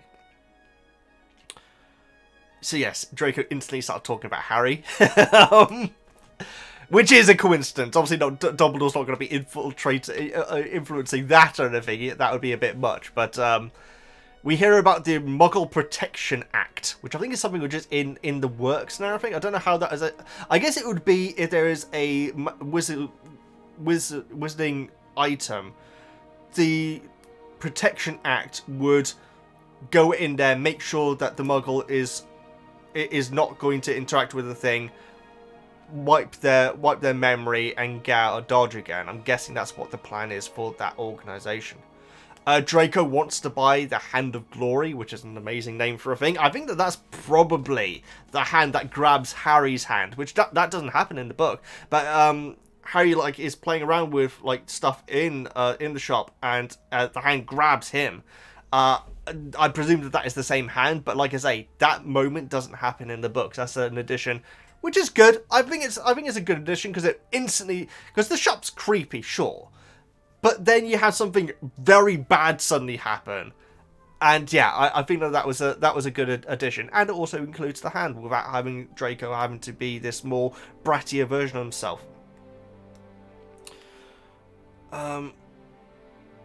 Interesting line that Borgin, it's Borgin that serves them, isn't it? From Borgin and Burks. Interesting line when Lucius is talking about, you know, half-blood muggles getting more power and so on and so forth, or at least, you know, wizards caring more about muggles. And Borgin says the line, "Wizard blood is meaning." I think he says meaning less and less. Which is very, very interesting, guys, because I'm not in any way, obviously I'm not defending people who are against muggles and everything, but it's interesting to hear their fears. You know what I mean? Like, Lucius, when he's talking to Hermione, which doesn't happen in the book, he's talking to Arthur. In fact, he talks to Arthur in the movie as well, but there's no interaction between him and Hermione in the bookshop. But Lucius is always very condescending to muggles. Borgin, by saying wizard blood is meaningless, is not condescending. That's a fear. And obviously, with a lot of real-life racism and xenophobia and, you know, or you know, people being scared of people that aren't like them, it's not just hatred. Very often there is a irrational fear that's there. And so that line, I'm not agreeing with him at all, but that line saying that wizard blood is meaningless is, I think that's actually, I think that's fascinating. I actually find that it's only a throwaway line, guys, but it's not, oh, these pathetic muggles that are beneath us. No, saying that wizard blood is meaningless, that shows the real actual fear side of these pricks. Let's put it like that. But that was a very interesting line. Harry sees like a cursed necklace that has killed 19 muggles. So that's probably what the Muggle Protection Act is going to be around for, the MPA. So when Harry gets out, the street is a lot more described in the book. There's like a box full of big spiders and everything, which is interesting considering what's going to be happening later on in the movie. And only one witch approaches him saying, "Oh, you lost my dear," and everything like that. It's not... The bit in can I say this? Okay, I'm going to say this, guys. I'm going to say this. The bit in the movie of Chamber of Secrets where the one witch, like, approaches him, and then he's, like, basically surrounded by witches, and, like, witches and wizards, and, like, you know, it's as if they're about to rip him to shreds and everything. And even when I was watching that, I was thinking, wow, is that what Slytherins just turned out to be? Like really over-the-top villains? And the fact that he's, like, so many of them, like, about to grab him when Hagrid came in, it seemed a bit ridiculous. Not ridiculous. Not ridiculous, guys. I don't mean it's ridiculous, but it really painted Slytherins and wizards that are into the darker arts and everything as being a bit pantomime, but then again, the first two movies are quite pantomime, so I don't mean that in a disrespectful way, but yeah, I think it's a lot better if it's just one witch, and Hagrid comes in and, like, you know, scares her off and everything. I did prefer that. And the fact that Hagrid arrives at this time is obviously incredibly coincidental, guys, but we'll discuss it in the chat, we'll discuss it in the comments, I should say. Hagrid again, now, I've mentioned this a few times, even in my movie reactions, but in the book reactions as well. I do feel like Hagrid does have a bit of an issue with Muggles, guys. Obviously nowhere near as nothing like Lucius and everything, but Hagrid moans about Muggles a lot. And obviously they're talking about the Dursleys. But, you know, he could say bloomin' Dursleys, but it's weird. This is interesting, actually. I think in the American version with Jim Dow, he says lousy Muggles, and in the English version he says ruddy Muggles. Now I don't know if do people outside the UK use the term ruddy? Maybe they don't. It basically means blooming. It kind of means lousy, I guess. But I'd say blooming is more like all bloody, I guess. In fact, I think that's it, ruddy bloody. Yeah, I'm not sure if that term is actually used outside the UK. So yes, Hagrid leads Harry out of Nocturne Alley into a Diagon Alley, and that's where Hermione is with her parents. It's very interesting. It's interesting that they don't say a single word. At least here in this chapter, they are like mute. I think that the idea is that they're still not. They've probably been here once before, but they're still not really used to it, and so they're very jittery and just watching things like play out around them and everything. Which is awesome. But yeah, and the Weasleys catch up with Harry. We find out that Ron, Fred, and George are actually really jealous of Harry going down Nocturne Alley. They actually really want to go down there, which is very interesting, guys, because obviously they are good wizards.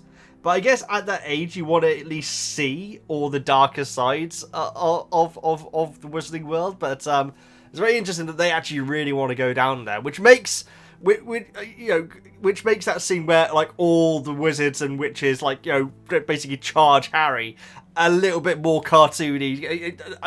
Ron wouldn't want to go down there if it was like that, is what I'm saying. But yeah, they're really jealous about Harry being able to go down there. It's actually Arthur that fixes his glasses in the book, guys, which I do like. I do think that Hermione doing it instead is actually a very nice touch, because it's obviously a callback to the first movie where she fixes his already broken glasses there. So yeah, I think that was a good change. And yes, Arthur actually asks Harry about what happened. Obviously, Harry says about Lucius and everything. And Arthur is immediately very interested in what exactly Lucius was up to in Borgin and Burkes. So Hermione's parents are actually, I'm guessing there's like a money exchange down in Diagon Alley, because they're actually got like Muggle money, and Arthur gets all really excited and like says, "Hey, Molly, look at this." So that's cool that they had to actually exchange money, which obviously they would have to. That's one aspect which I wouldn't have thought about at all, but they would have had absolutely had to be an exchange rate and so on and so forth. So yeah, that would have been a cool little thing to mention. Like even just Hermione, like saying, "Oh yeah, I need to go and exchange some money." Again, if that is said in the movie, I apologise, guys, but I don't think it is. And then Harry goes with the Weasleys to Gringotts, which is very interesting. I wasn't expecting this. Lovely bit of details that he sees the Weasleys' vault and Molly taking everything that's in it out of there, and then they go to Harry's, and it's like it says like he tries to do it as quickly as possible so people don't see how much money he has in there, because he feels bad about it, embarrassed about it and everything, with like, you know, with the Weasleys working so as hard as they do, and yet Harry has all this gold. Such a nice human part to Harry. Obviously we had that in the first movie where Harry like buys all the treats on all the pumpkin pasties on the sweets trolley, but the fact that he's actually embarrassed about having the Weasleys see how rich he is, I think that's really nice. I think that's a really, really nice touch. After they leave, Lee Jordan pops up again. It's really nice to hear so much about Lee Jordan. He doesn't say anything, but he's clearly really good friends with Fred and George, and so like they go off and head off with Lee Jordan going about. And then Harry, Hermione, and Ron get to hang out as well. They go and get some strawberry and peanut butter ice cream, which at first I thought that sounds disgusting, but the more I think about it, I can see that working. It's basically nut and strawberry, which isn't horrendous. Fruit and nut. But yeah, when I first heard that, I thought that sounds horrendous. This is interesting. Now, I think it's called Gingle and Japes, maybe? Joke Shop in Diagon Alley, which I was not expecting there to be another joke shop. I say another joke shop. Obviously, what I mean is a joke shop down Diagon Alley before Fred and George's. Because I think that I stupidly assumed that they came up with the concept of there being a joke shop. Obviously, like the tricks and everything would have already existed. But for some reason, I just assumed that Fred and George came up with that idea, unless they take over. I've got Gingle and Japes, which I think is probably wrong, but unless that's the shop which they actually take over, I'd have to have a look in on that movie. And yes, I mentioned about Percy reading the book, a prefect who gained power, which is such a strange, what a strange book to be reading, quite frankly. So yeah, Gilderoy's in the bookshop just like in the movies. He has a wizard hat on, and one thing which I do feel like is not many wizards wear hats. Like even Dumbledore. This is because I've been doing Lord of the Rings recently. Sorry if I've been saying Gandalf this entire time, but Dumbledore doesn't really wear a wizard hat. I guess the original Dumbledore did a little bit, but yeah, it's one thing which I would have liked to see more of, to be honest. But yeah, apparently he's wearing a hat in the book. Stephen Fry's voice, I don't know if it's going to continue to be amazing, but his voice for Gilderoy is hilarious. It's like absolutely smarmy. I can't say the term because it's a bit ruder, but it's his incredibly smarmy voice that he does for Gilderoy, which is obviously perfect. And yeah, and Gilderoy announces there and then that he's going to be the new Defense Against the Dark Arts teacher. Now, I don't remember if that is the case in the movie. I need to refresh my memory with these movies, guys, before I do these book reviews clearly, because I don't remember him saying that. I remember him like giving his entire collection to Harry. But if he actually says he's going to be the new Defense Against Art teacher, he probably does. At this stage, when reacting to it, I was actually getting a bit confused. And then when Kenneth Branagh turns up as Gilderoy, I was delighted. But yeah, he announces here that he's going to be the Defense Against the Dark Arts teacher. Because as I remember when he showed up at Hogwarts, I was like, oh wow, it's him. But that may have already been stated though, so I'm afraid I'm fighting against my own memory here. So then we had Draco approaching Harry, which seems to be a sentence which I say a lot in these books, in these book reviews. And Ginny kind of like steps up to defend him. I swear I don't remember that happening, guys. Again, it may have happened, but there is a bit of dialogue between Ginny and Draco, where Ginny's like saying he didn't make that happen. He didn't want that to happen just now with Gilderoy. As I remember, it's Hermione who steps in, and Lucius actually refers to her as Miss Granger, which is very interesting. Yeah, the fact that that's how I remember it. I don't remember Ginny saying much at all in Chamber of Secrets, quite frankly. And I think that in this situation, Hermione takes that role for that moment, which I think is fine, but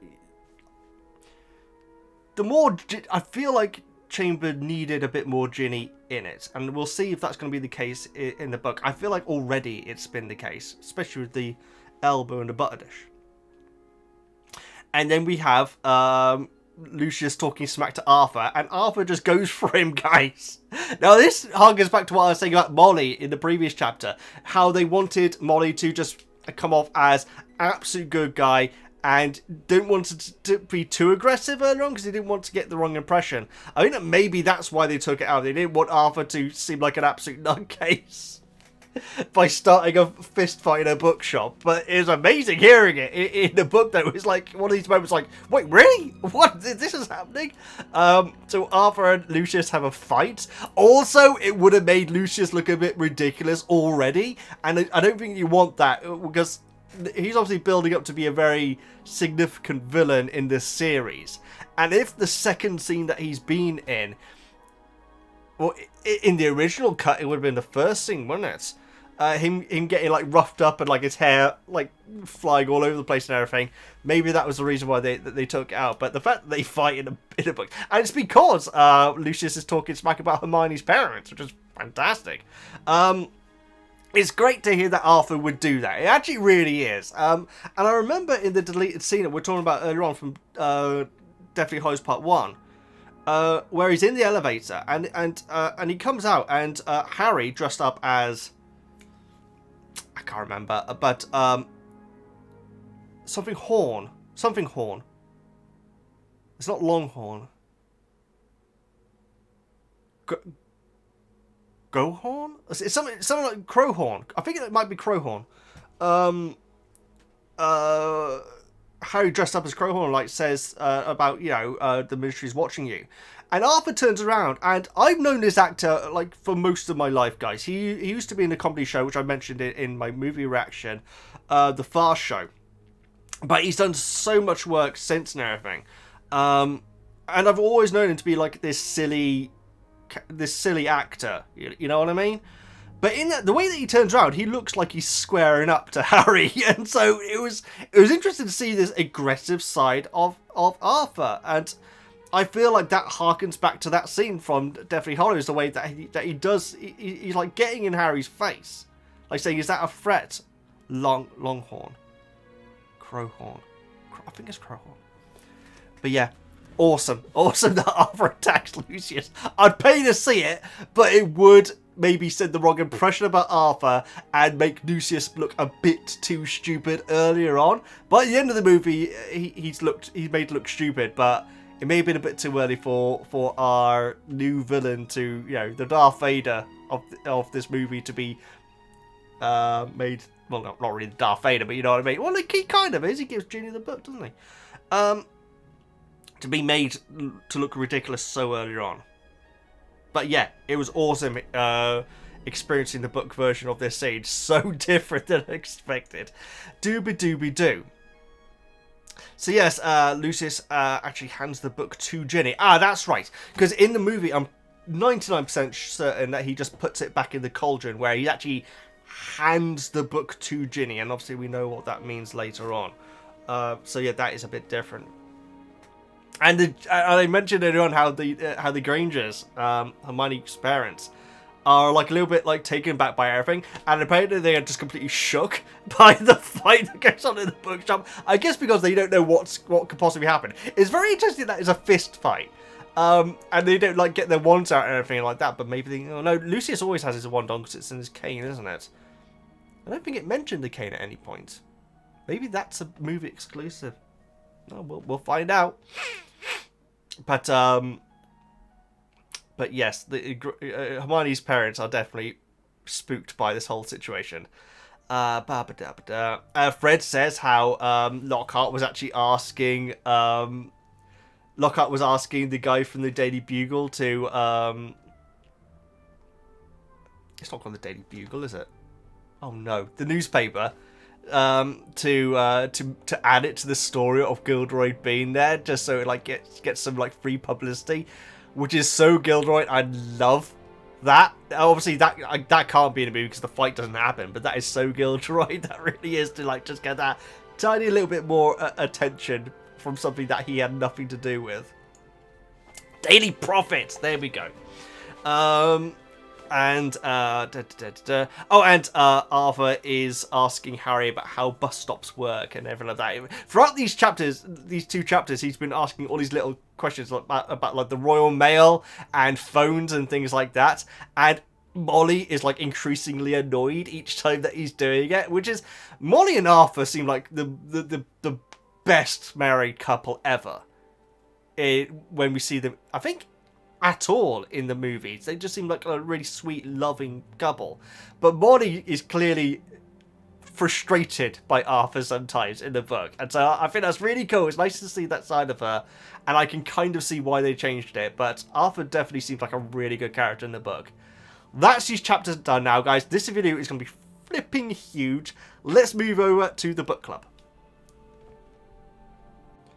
Okay, so this is definitely going to be the longest Harry Potter book review so far, guys. They just seem to be getting longer and longer. It's insane. But to be fair, this is 4 chapters that we did, and those last 2 chapters, particularly the previous one, 4, lot to discuss in them.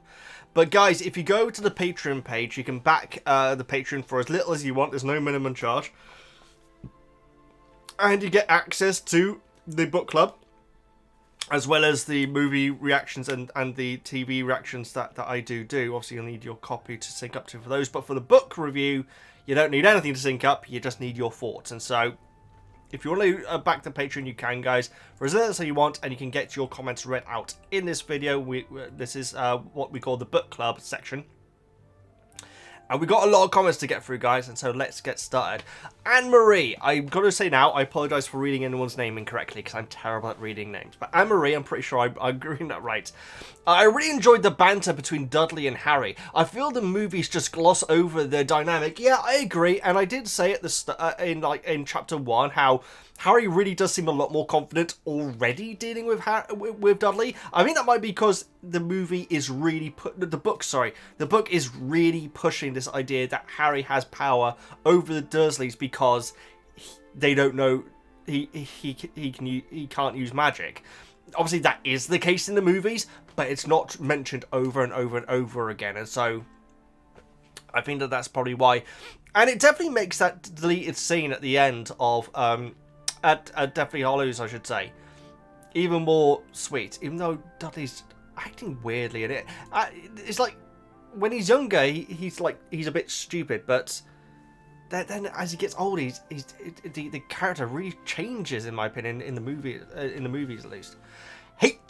I'm really glad you finally get to meet Dobby, and me too. It's impossible to read without imagining the film version of him for me. Oh, I'm absolutely the same. I try my best to not do that with Snape, but I know what you mean.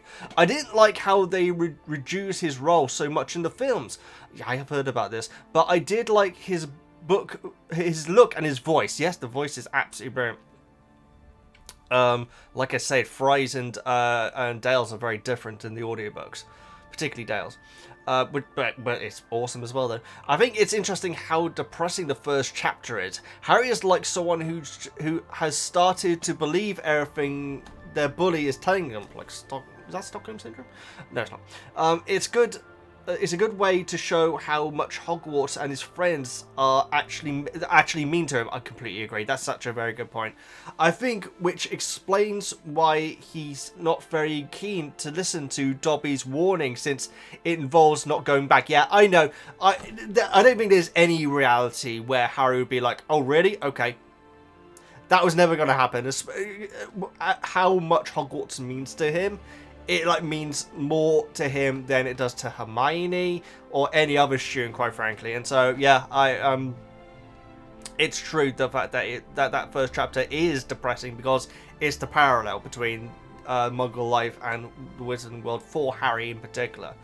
You'll probably say it before arriving at the book club part of this video, but if not, did you notice Mundungus Fletcher getting mentioned? I did, and you know what? I was very pleased with myself.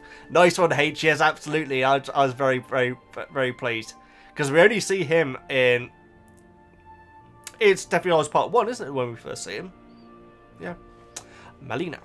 The first time I read the book, I absolutely loved the parts that takes place in at the Burrow. Just the atmosphere and Harry's first time spending the summer pleasantly. Absolutely, spending it pleasantly is a very good way of putting it. Because he says that he's just not used to people being nice to him when being in a home. Ari? In the film, they made Harry look so dumb when he just said diagonally without the proper reach. I didn't even pick up on that. That's so true. In the book, he swallows a lot of ash and coughs, so pronunciation wasn't clear. How hard could it have been for Daniel Radcliffe fake cough and mutter diagonally? It's certainly not. I don't think you're blaming Radcliffe here. It's certainly not Radcliffe's fault. I'm sure that was a decision made. Maybe it's because it would require the ash to be in the air. And from what I remember, there's no ash in the air at all. It's just the flame goes up and then goes down and there's nothing. So maybe they didn't want to have smoke coming out and all this sort of stuff to make it look a little bit cleaner. But you're right. It's like Molly or Arthur say diagonally, very clear, and he straight up says diagonally, which Arthur remarks upon straight away after. And so, yeah, that's very true, Ari. That's very, very true. Digo, I completely forgot that Dobby didn't levitate the pudding over the guest's head, but just in the kitchen where no one can see it. Now, we discussed why that change is, but the movie changes. Perfect. I think it makes sense in that he wouldn't want to risk revealing magic to them unless he knew that Harry would go out and get himself into trouble. Maybe. No, because the Dursleys saw it floating around, didn't they? Yeah, but they know that Harry can. Yeah, that's a very good point, Digo. That's a very good point. But I have to say that I actually really like the visual joke, so I'm not mad about it. No, absolutely. And it explains why Mrs. Mason would run out of the house. Should be furious if that happened. Because in the book, when Petunia says we have ice cream, they have some ice cream before the blooming owl comes flying in. And so, yeah, because we didn't get the owl and the ministry letter, the ending to that scene is perfect. It really is. Benjamin, I love the fight in Flourish and Blots. I'm hoping I'm saying that shot name right. Between Mr. Weasley and Mr. Malfoy. Wand, duel, who cares? Just use fists, Muggle style. Oh, I should have said Muggle style. I would have loved that. That's very true. It's a Muggle style fight. I bet Lucius wasn't ready for that. I've always wondered how Harry knows his birthday, since the Dursley act as if he doesn't exist. How would Dudley know as well? That's actually very interesting. That's very interesting, Catty. Sorry, I didn't see your name, did I, Catty? I'll have to listen back to it again. But is Harry, thinking to himself, I bet they don't remember? Is he thinking that? Because I'm wondering if it's because the dinner party's coming up that evening that Vernon and Petunia had just forgotten. Because I think they have forgotten. I think that Dudley has remembered. That's just my opinion. Or maybe Vernon and Petunia are like, we're not celebrating, we're not even going to acknowledge it, maybe. And how Harry would know about it, I guess he could have his birth certificate. But obviously there's no mention of that. Yeah, that is a very good question, Cassie. I'm wondering how much... in my head, Vernon and Petunia have just forgotten. But maybe they are purposely ignoring the fact. Laura, note Harry's feeling of isolation and loneliness. The tone of Harry facing things alone continues through the book. It comes up later in the series also. Yeah, I mean, absolutely. A Chamber of Secrets. I can't remember. I feel like in Chamber of Secrets, I referred to another movie when I felt about how Harry was like completely ostracized by everyone. Later on in the movie, where everyone thinks that he's, you know, the baddie. But yeah, it's already coming out there. But where we are now at the end of chapter 4, he's all surrounded by his friends. And Matthew, looking forward to covering the incident that occurs in the book Flourish and Blots and not in the movie. Absolutely. I mean, the thing is, guys, I do often get comments saying, oh, I wish that these were reactions. The thing is, guys, I'm dyslexic, which would be difficult for me to read through. And reacting to the audiobooks, for one, I wouldn't be able to play them in the video. You'd have to sync up. And two, it's rare that I'm visually like, whoa! I mean, I was when Arthur had attacked Lucius, but most of the time I am straight face making notes, you know, and I don't know how that interesting would be. And so, but yeah, that moment definitely visually had me like, wait, what's happening? Arthur's different, but I do approve. Thank you very much for your comment. Nix, character and plot development right across the board is so far deeper and more developed in the books as you are discovering. Absolutely. I'd say that you are doing things the right way around, having watched the movies. This is very true, Nix. I mean, I've never heard...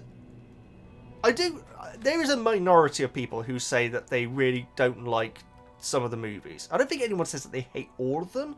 But there's like people who like say, I won't rewatch that movie and stuff like that, you know.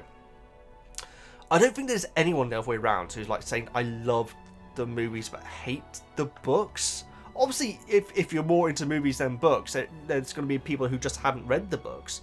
But yeah, it's very true that there's not going to be any disappointment that going this way, you know what I mean? Whereas I know that some people are very vocal about how they don't like particular movies. I don't want to call out any particular, but I think Deathly Hallows Part 1 is the one which rubs a lot of people up the wrong way. I think that Goblet of Fire gets a lot of stick as well. We'll find out when we get there. If we ever get there, as a song. Given that the later books were twice the size of the early ones, but the movies were not, well, just enjoy the extra content and we'll enjoy it with you. Thank you very much, Nick. That's very, very kind of you saying, oh no, I don't know how to pronounce your name. Yili? I'm so sorry, I'm terrible at reading names.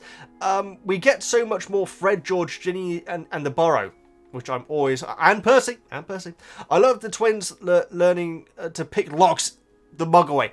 It's so true, and because they're kids and can't use magic and everything, it would make sense that kids like Fred and George would want to have an ability, even if it isn't that fast, which I think they literally say.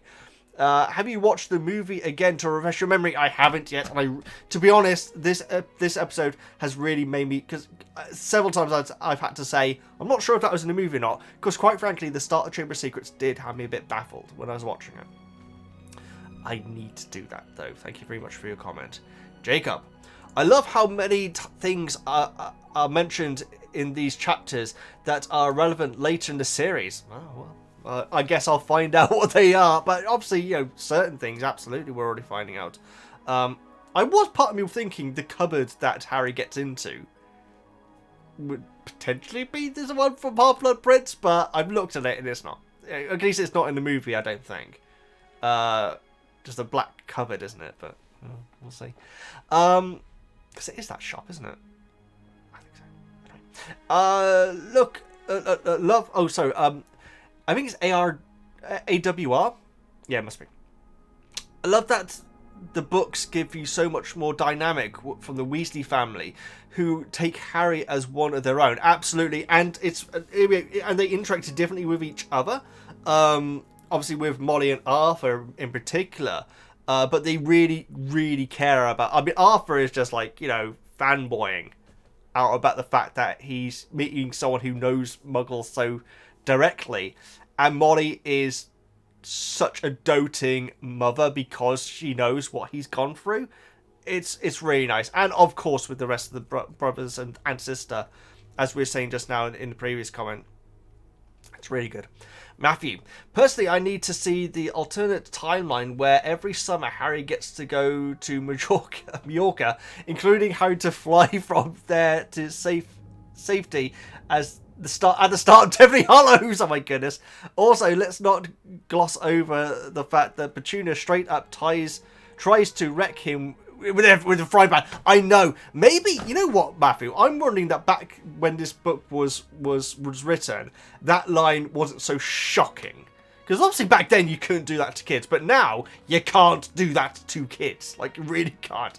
But yes, she straight up tries to, you know, brain him.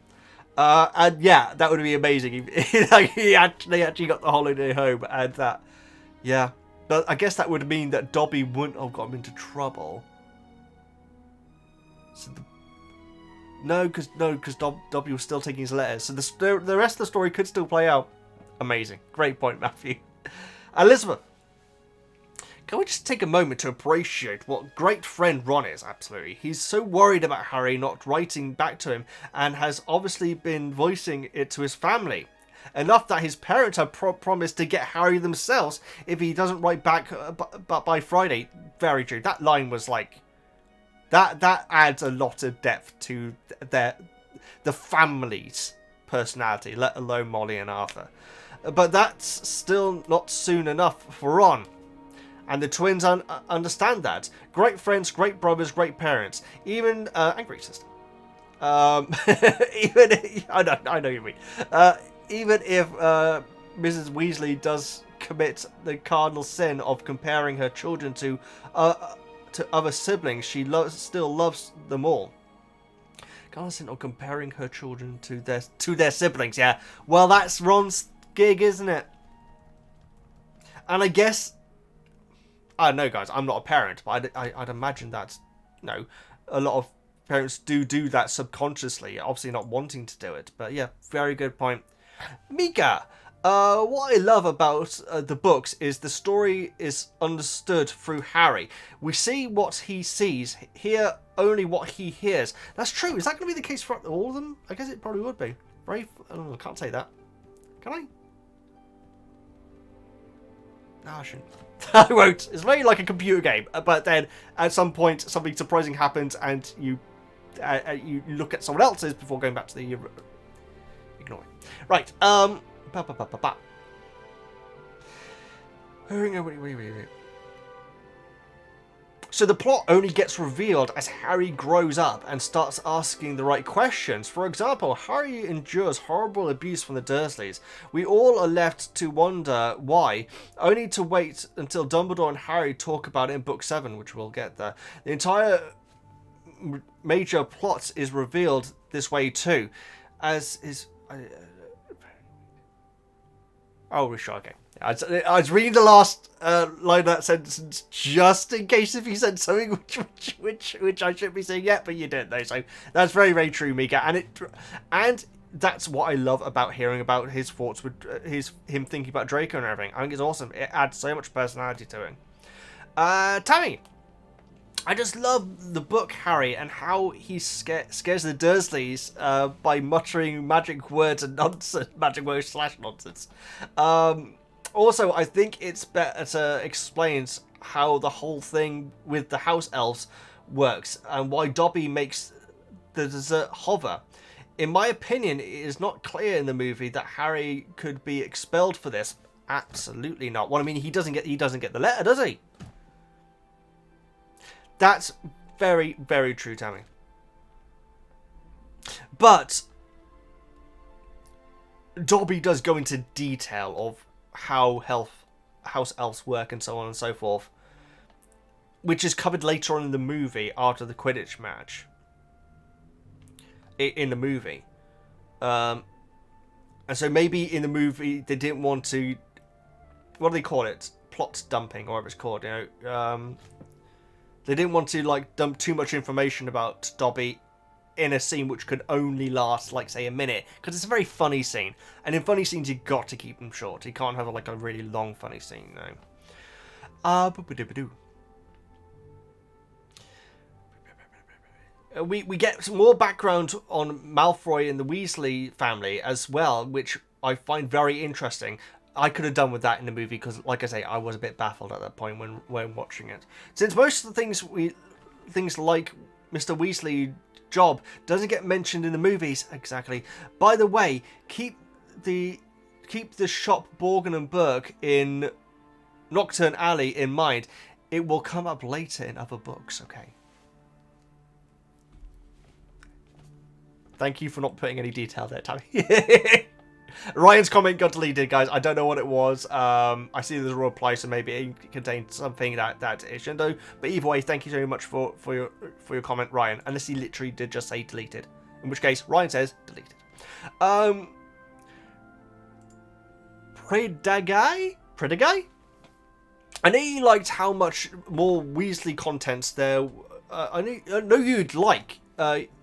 I know you liked how much more Weasley content there was in the first book, but I'm really looking forward to seeing how you think about seeing how you like the book versions of Molly and Arthur, considering how much more fleshed out they are in this and in the future. Yeah, I mean, this is what I was going into, because there's only a limited amount of time that Molly and Arthur can be in shot in Chamber of Secrets. They didn't want to push into their more extreme personalities.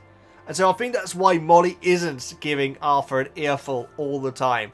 And why Arthur isn't starting fights in bookshops, you know? But it's awesome experiencing it in the books, though, after I already know these characters from the movies. Annette. I think that's right. I just loved all the extra detail by, like, Fred and George having to pick the locks and get Harry's stuff. More time at the Burrow and the details about the Weasley family. Also the stuff at Flourish and Blots, like Harry giving the book to Ginny and the fight. Yeah, absolutely. The fight's amazing. Fred and George being able to lockpick in a Muggle way is really such a really nice detail. The scenes in a book can be longer, and I think that's, especially at the start of a movie, you can't have long scenes to just keep the pace going, especially for movies that a lot of kids are going to be seeing. And so I guess that's why they'd cut it down. But experiencing all these details now, and like you say, the Burrow as well, the detail with the ghoul and all that sort of stuff, really awesome. And the gnomes, I really like that. I'm surprised no comments mentioned the gnomes yet, actually, because I thought that was awesome, quite frankly. I've just lost my place. Nick writes, I noticed in Flourish and Blots, Fred said Percy got 12 owls. In Prison of Azkaban, Hermione took 12 subjects and needed a time turner to do so. However, it is mentioned in the series that both Bill and Percy Weasley got more. Bill and Percy Weasley. And more other people, I see what you mean, got 12 owls. How? Maybe the explanation would be that in previous years, the lesson planning simply didn't result in an overlaps, negated the need for a time turner and allowed higher achievement. Yeah, absolutely. Well, these things do change, Nick, in schools. Maybe not as fast at Hogwarts, but these things would change. Also, are they definitely getting these owls in the same year group? And it could be certain classes are getting grouped up, so like two lessons are actually happening at the same time now. and students will just have to choose which of the two they want to do, whereas before, for previous students, it was a little bit more open, maybe. Very good point. Very good point. It's a dance thing. Once again, the book gives us so much more detail about the magical world. I do think that the movie did pretty well with this bit of the book, though. I think that's absolutely fair. I think it did do a good job with its limitations. I love all the extras at the Burrow. The gnomes, there we go. The ghoul, the Quidditch. Yes, that's right. I didn't even mention that they had like a little Quidditch game at the back. Very briefly mentioned. Ron's room. Chudley for life. It just makes it come so alive for me. I also love how we get another taste of Harry's sassiness with Dudley. There's that word again. What was your favourite part of these chapters that didn't make it into the movie? Also, I love the book club. It always, oh, thank you. It always makes, it's always a great day to hear your thoughts from the books. Thank you so much. It's a dust thing. I'm so sorry they take me so long. I don't know if the line where Gorgon, or what his name is, says about Muggle blood meaning less is in the movie. Again, it might be. For some reason, that really struck me when going through the book as being a very fascinating line. I think my favourites. I actually really like Harry going with the Weasleys around Gringotts. I thought that was actually really sweet. But it's got to be the fight. It's got to be the fight. I know it's an obvious answer, but what I'm saying is there are a lot of great moments in these chapters, but that fight was awesome. When people... Oh, and also the owl comes flying in, giving Harry the warning. That was very interesting. When people talk about how horrible Professor Snape is, they often seem to forget that as a double agent, Snape has to pretend to be biased against Gryffindor. Very interesting. However, in Chapter 4, we learn that Hermione has a better grade in potions than Draco. If Snape really was an unfair teacher, this wouldn't be the case. I guess that it depends. However, I should say. Sorry, I didn't say a name. I guess it depends how much better Hermione is just naturally at it. Because remember that Malfoy is definitely interested in potions, isn't he? Because he's in the movies, he looks really excited when Snape's talking about what they're going to be learning in the lesson. But at the same time, Hermione is like an ultra learning machine. And so, yeah. Harry got a shock the first time he looked in the mirror and over the kitchen mantelpiece, and it shouted, "Tuck your shirt in, Scruffy." I love the lead. Yeah, exactly. That's something which I didn't mention, but there's so many awesome little details in the Burrow. They make the wizard world feel so much more real. Absolutely, and like I said, I get that from the book titles as well. That those sort of like little details really add so much. Rebecca. After all these years, I still take it very personally that Harry nearly left Hedwig behind. After she's been shut up in a cage for months too, Harry's only real link with the Wizarding World and his only friend. I'm honestly so glad that the film didn't let Harry forget her. Speaking of owls, poor little Errol is so hard done by. I'm sure he's... Oh, absolutely, Rebecca. I completely agree. Errol is... I would want an owl like Errol. I'll say that. Absolutely.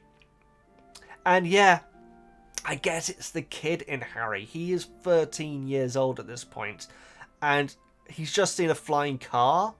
He's got what Dobby was on about going on through his head. He's seen Ron for the first time. Like, plumbing... Fred and George are actually inside his house, and he's also probably panicking, thinking Vernon's going to cut up. I guess it's just a brain fart of a moment. It doesn't, in my opinion, suggest that Harry loves Hedwig any less, but I completely see what you mean, and obviously Hedwig made him pay for that, didn't he? It's like, no wonder, because Hedwig would be thinking, where the hell's the only person that loves me going? But yes. Paula. The contrast between the Dursleys and the Weasley. I don't know why I'm having trouble saying Weasleys today. Weasleys is so great. When Harry gets in trouble, he is abused and locked in the room and underfed. Molly Weasley might yell at his boys, but it is out of concern for them. And one of the first things she always does is offer food, even if she's upset. That is a very big, noticeable contrast. Very good point, Boiler. Specifically with the food. Well, withholding love and nourishment would never cross her mind. Yeah, that is not on her remit at all. I completely agree. Ian. I find it interesting how Vernon managed to find someone to fit bars on the bedroom window. No questions asked, as though it's a normal request. It is a very strange thing to ask someone to do, isn't it? But if they don't know that the door is also locked, then maybe they wouldn't think too much about it. They may even think it's a security thing. That's a very good point. That's a very good point, Ian. That is something which didn't cross my mind for a moment. And yeah, in the movie, he's doing it himself. In the book, it specifically says he gets someone to do it. Katie, I enjoy Molly piling a bunch of food onto Harry's plate. Is a lot of food, because given the chance, I would do the same. I'm really excited to see your thoughts on the Weasleys in the book. They aren't explored enough in the movies. I'm already getting that, Katie.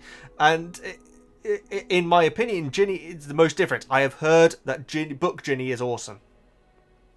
I've heard that she becomes a really good character, and that a lot of that was left out in the movie, so we shall see. Also, Harry is a little S, and I love it. He is a 13-year-old kid. 13 or 12? 13. Oh god, he is of a certain age. I think it's 13. I think it's his 13th birthday at the start. Yes, very good point, Katie. He really is. He acts like a 13-year-old kid, which how you put it is basically a little S. Jonas, I really like how Arthur and Molly Weasley got to speak more, and we learn more about Arthur's work. It helps with understanding the plot, understanding Arthur's work. It really does. Makes him much more of a character. Also thought that the book list from Lockhart would make a perfect Netflix spin-off series. Oh, I would be all over that. What is it? Holidays of Hags? With one episode for every book. As always, thanks for the effort that you make for these videos. I'm loving them. Thank you so much, Jonas. And I'm sorry that they do take me so long. Sarah, what character or characters are you most excited to get to know better and to see getting more depth in the books? Well, already we've met two of them, my top ones, Gilderoy and Dobby. Even before starting Chambers, I was looking forward to meeting.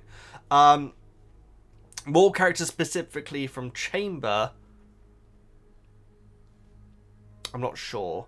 Future characters, obviously Lupin, obviously Sirius. I mean, there's so many from the future ones, but right now, I'm just delighted that I'm getting to learn Dobby and Gilderoy. I didn't expect Arthur and Molly. Yeah, they are different. I didn't expect them to be so different, and for us to get so much information about them as well. So it's being a real treat already. Kirsten. Mr. Weasley in the movies is more serious than in the book.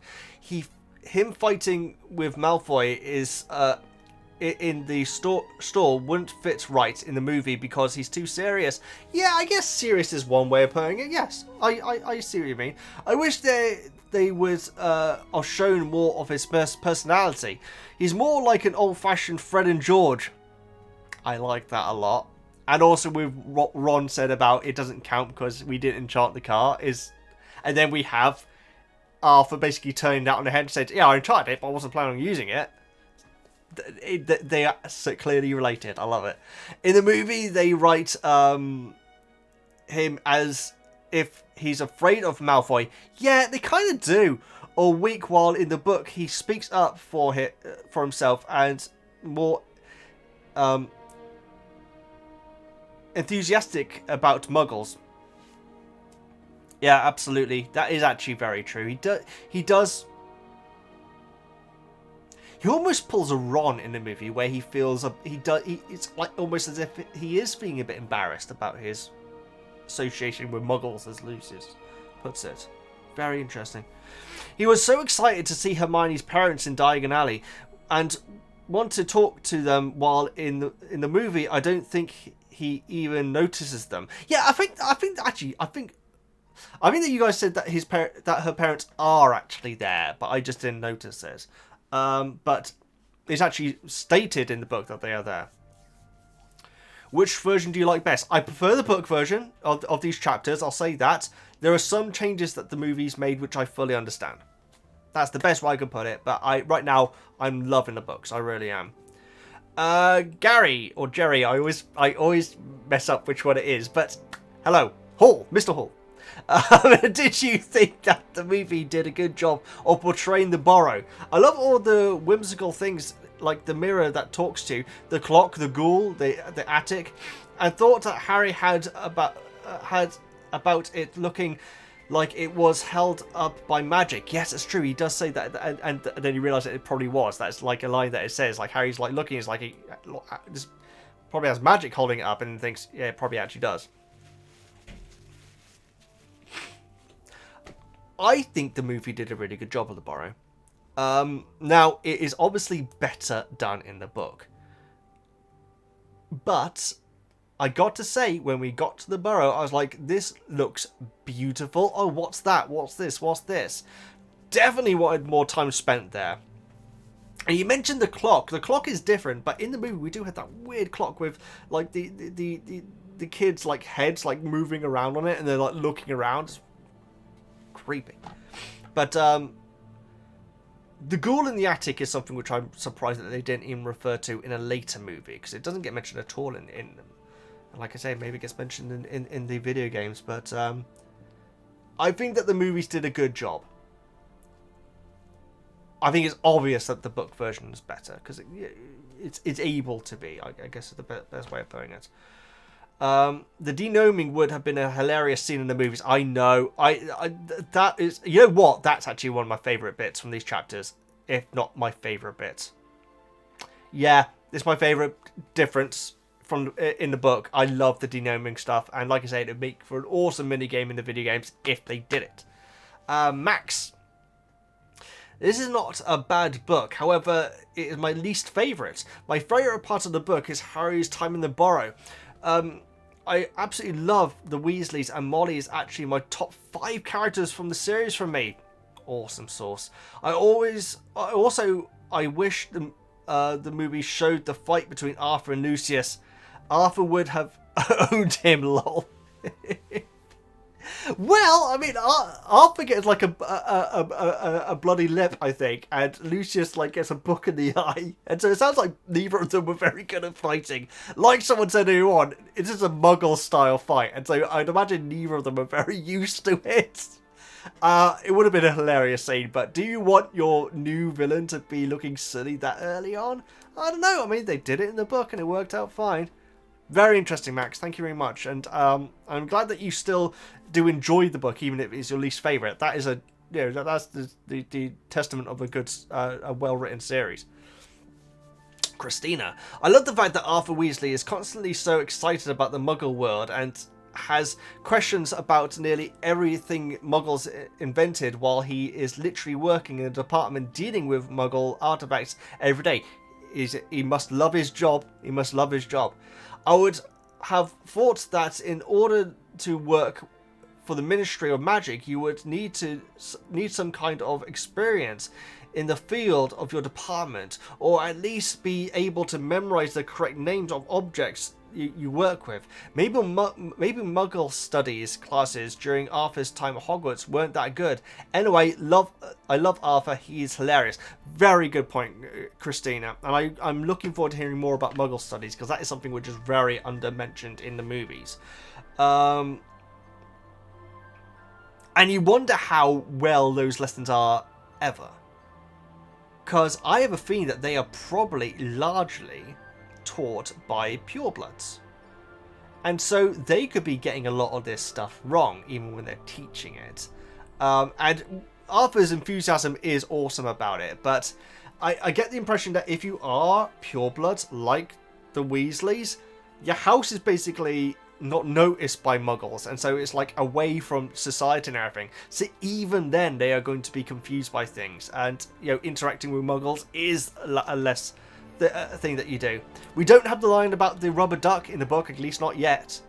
But I think it's in is it Phoenix, where Arthur takes Harry to the phone box to go underground, and like says about how the muggle money and everything. He gets all excited about that. Yeah, his excitement is awesome. It's very very nice to see, and how Molly is getting frustrated with it is just classic. I'm so sorry about how I say your name. I really do love the Weasley family. I get to know them. You get to know them much better in the book than in the movie. Up to this point, which Weasley is your personal favourite? I can't say he's my favourite. I'm loving hearing about Percy. I really am. My favourite. Is it a cop-out to say Ron? I feel like it's a cop-out to say Ron. So I would say Ron's my favourite, but my favourite non-Ron Weasley. Fred and George are awesome, but I'm really excited to hear more about Arthur. I'm going to say Arthur at this point. But that could change.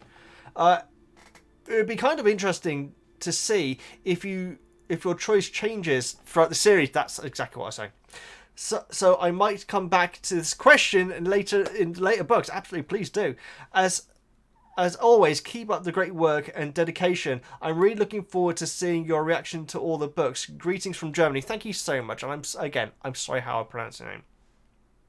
Oh, we're nearly done, guys. It's only taken me 40 minutes. But this is my favourite part of doing these videos, guys. The book club. I'm just smiling all the way through it. I really am. Jacqueline. Oh no, hang on. Durin. I'm sorry. I almost missed your comment. That would have been bad. I would love to see in Harry's face when the twins and Ron were denoming. I know. Maybe it would have been nice if it was at the start of Goblet of Fire, because they wake up at the Weasleys, don't they? Maybe it would be nice if it was talked about like the day before they had to do it. They had to do it before leaving or something like that. Having it at that point probably would have slowed the movie down a little bit, but I would have blooming loved it. It's such a... I think that is my favourite bit from these chapters. I'm going to go out and say it. Can you imagine when their whole life has been believing that gnomes are like Father Christmas, ending up and end up being these bold potato-like things, and you would be lassoing them above your head and throwing them across the garden 50 feet? Apparently Harry did one. I would have a heart attack. Another thing I wish I could have seen is Ron's bedroom in the movies, as it would have added more to his character. Now I think it is in the movies. I think it's at the start of Goblet of Fire when he's not waking up, because it's right at the top, isn't it? And I think it is in Deathly Hallows, but it's not like it is in the books. Though in the books, apparently he's just covered in orange, which Harry then realizes is because it's pictures of the Chudley cannons. So yeah, it's certainly different. That would have added a lot. Even just talking more about sport would have added more to Ron. Like when what's his name? Something Thomas. Sean Thomas? I can't remember his name. But the Thomas kid is like talking about, football and everything and red cards, and Ron's like saying, "What the heck are you talking about?" and everything. Ron's love of sport would have been cool to add a little bit more of. We do get a bit of it, but he certainly seems much more into sport than Harry is. And so, yeah, seeing his bedroom with all these posters up would have actually been really cool.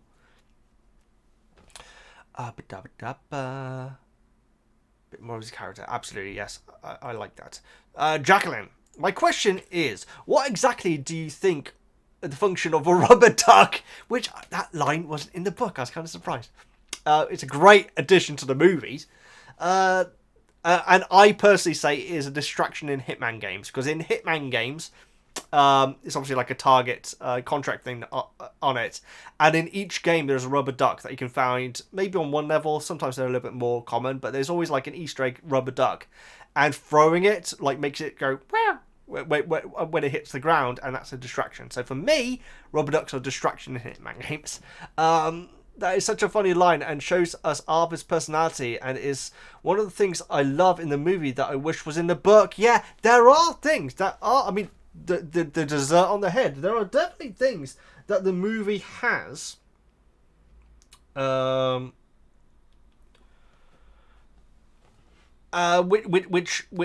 Which the books don't, which were good decisions, and I think that is one of them. I do like that line, because it's such a ridiculous thing. Mail services and phones and things like that, you can kind of understand how a wizard would be a little bit baffled by, but a rubber duck is such a ridiculous thing to be asking about. It's a great line. Amateur. Juggly pokely hocus pocus squiggly wiggly. This is what Harry says to Dudley at the start, isn't it? Easily one of my favourite spells from the series. Not to mention potentially most powerful. Absolutely. Look at what it did to poor Dudley. Dudders. Dudders. Clearly, some sort of entropic spell meant it instilled terror in others. But right after that, though, the book just casually mentions that Petunia tries to smack Harry with a frying pan. I love that this is coming up. I mean, come on. The movie Dudley's threatening Harry awful, but this is just straight up horrible. Well, you know what? There was a line which I missed for I think it was in chapter 1. No, it wasn't. It was in chapter 2, which I forgot to mention in the book, where, what is the term? Oh, I've gotten rid of my note now. Vernon says that he's going to fray Harry within an inch of his life. Is it fray? What? Flay. Flay Harry within an inch of his life. Now, guys, don't look at what flaying is. It is bad. It is very bad. And so, obviously he's not going to do it, but to threaten Harry with it, even just saying it, is bad. A 13-year-old kid should know what it is. But yeah, throwing a frying pan, I don't think that they would have gotten away with it in the movie.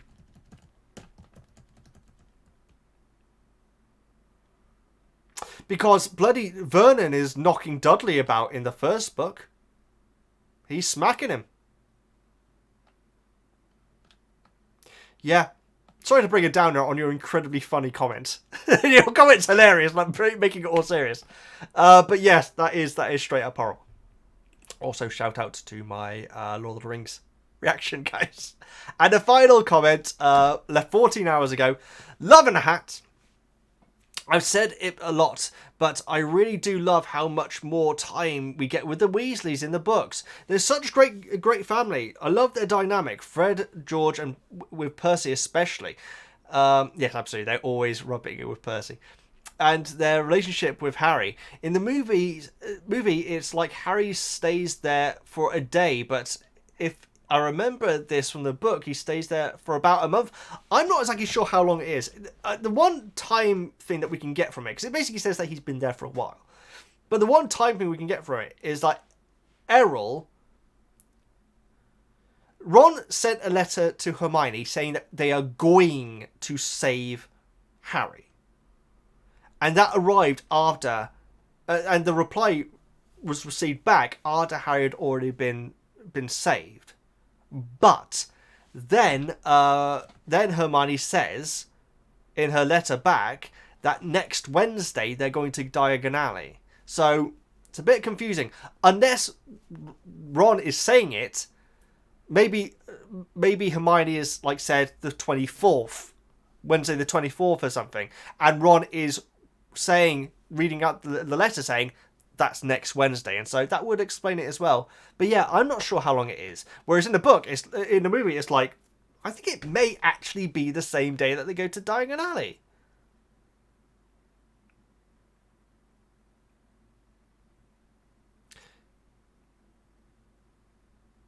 is, because Arthur walks through the door. It's the first time that he's met Harry. And then Errol comes through the window, because I remember, like, Arthur's reaction to Errol was like that. I remember that specifically. So that is the same meal that they're having then. So it is the same day.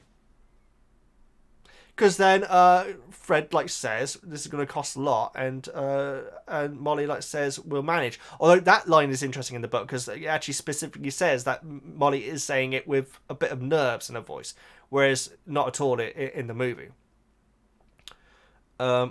Yeah. It's definitely the same day, isn't it? Yeah. Well, there you go.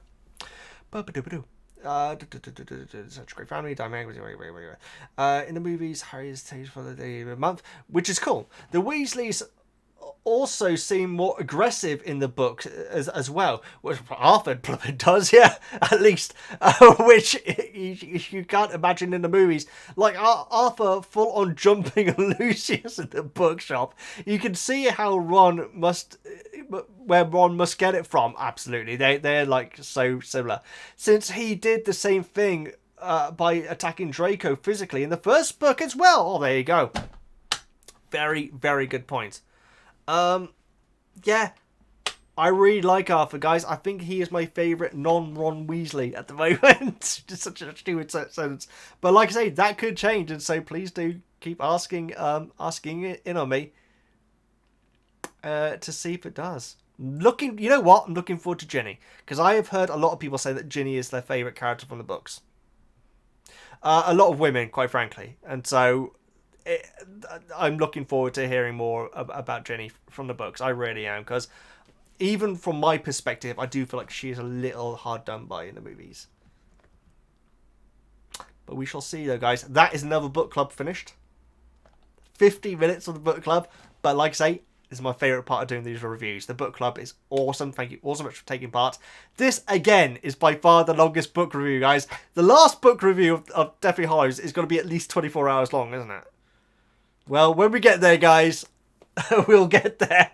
Love every single one. If you want to be a part of the book club next time, you can go and support the Patreon, guys. Like I say, there's no minimum amount. You can pay as little as you want and get your comment read out in the comments. I'm really enjoying it. I should say there are some rules, but take the rules lightly. They're not like, you're not going to get kicked out for, like, stretching the rules a little bit. And so it's just like a little blurb, like saying try to keep them this long or anything. One thing I do ask is not to mention stuff that happens in future chapters, just so it's not spoiling anything, and also just so the comments are more on topic at the time, because you can mention them down the line when the events happen. But if you read through the blurb and everything, it's very straightforward. And like I say, don't worry if your comment is stretching the rules. It's absolutely fine. This is fun. This is the whole point of this. Love every single one of you. Please like, subscribe, all the good stuff. I'm VEGGIEKNIGHTS, and I'll see you next time. You know what? because okay, so even last night I'm still getting comments saying Pumpkin Pasty was here. So let's have another one.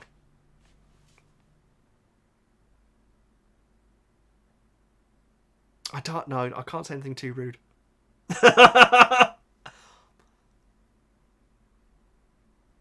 Oh man, no, I need to come up with something. Oh man, this is going to take too long. This is going to be okay.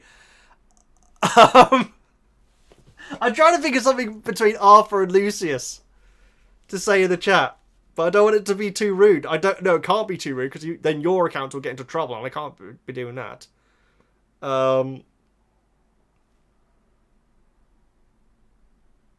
Okay, Arthur smoked Lucius. Doesn't mean any sense, guys, but if you say that in the comments, I'll know that you watched the whole way through. No, that's stupid. Again, no, we're sticking with it. Arthur smoked Lucius. Have your comments start with that, and then have the rest of your comment on the YouTube video afterwards. I would appreciate it. Please subscribe, all the good stuff. I'm VEGGIEGAMER. Arthur smoked Lucius. I'll see you next time.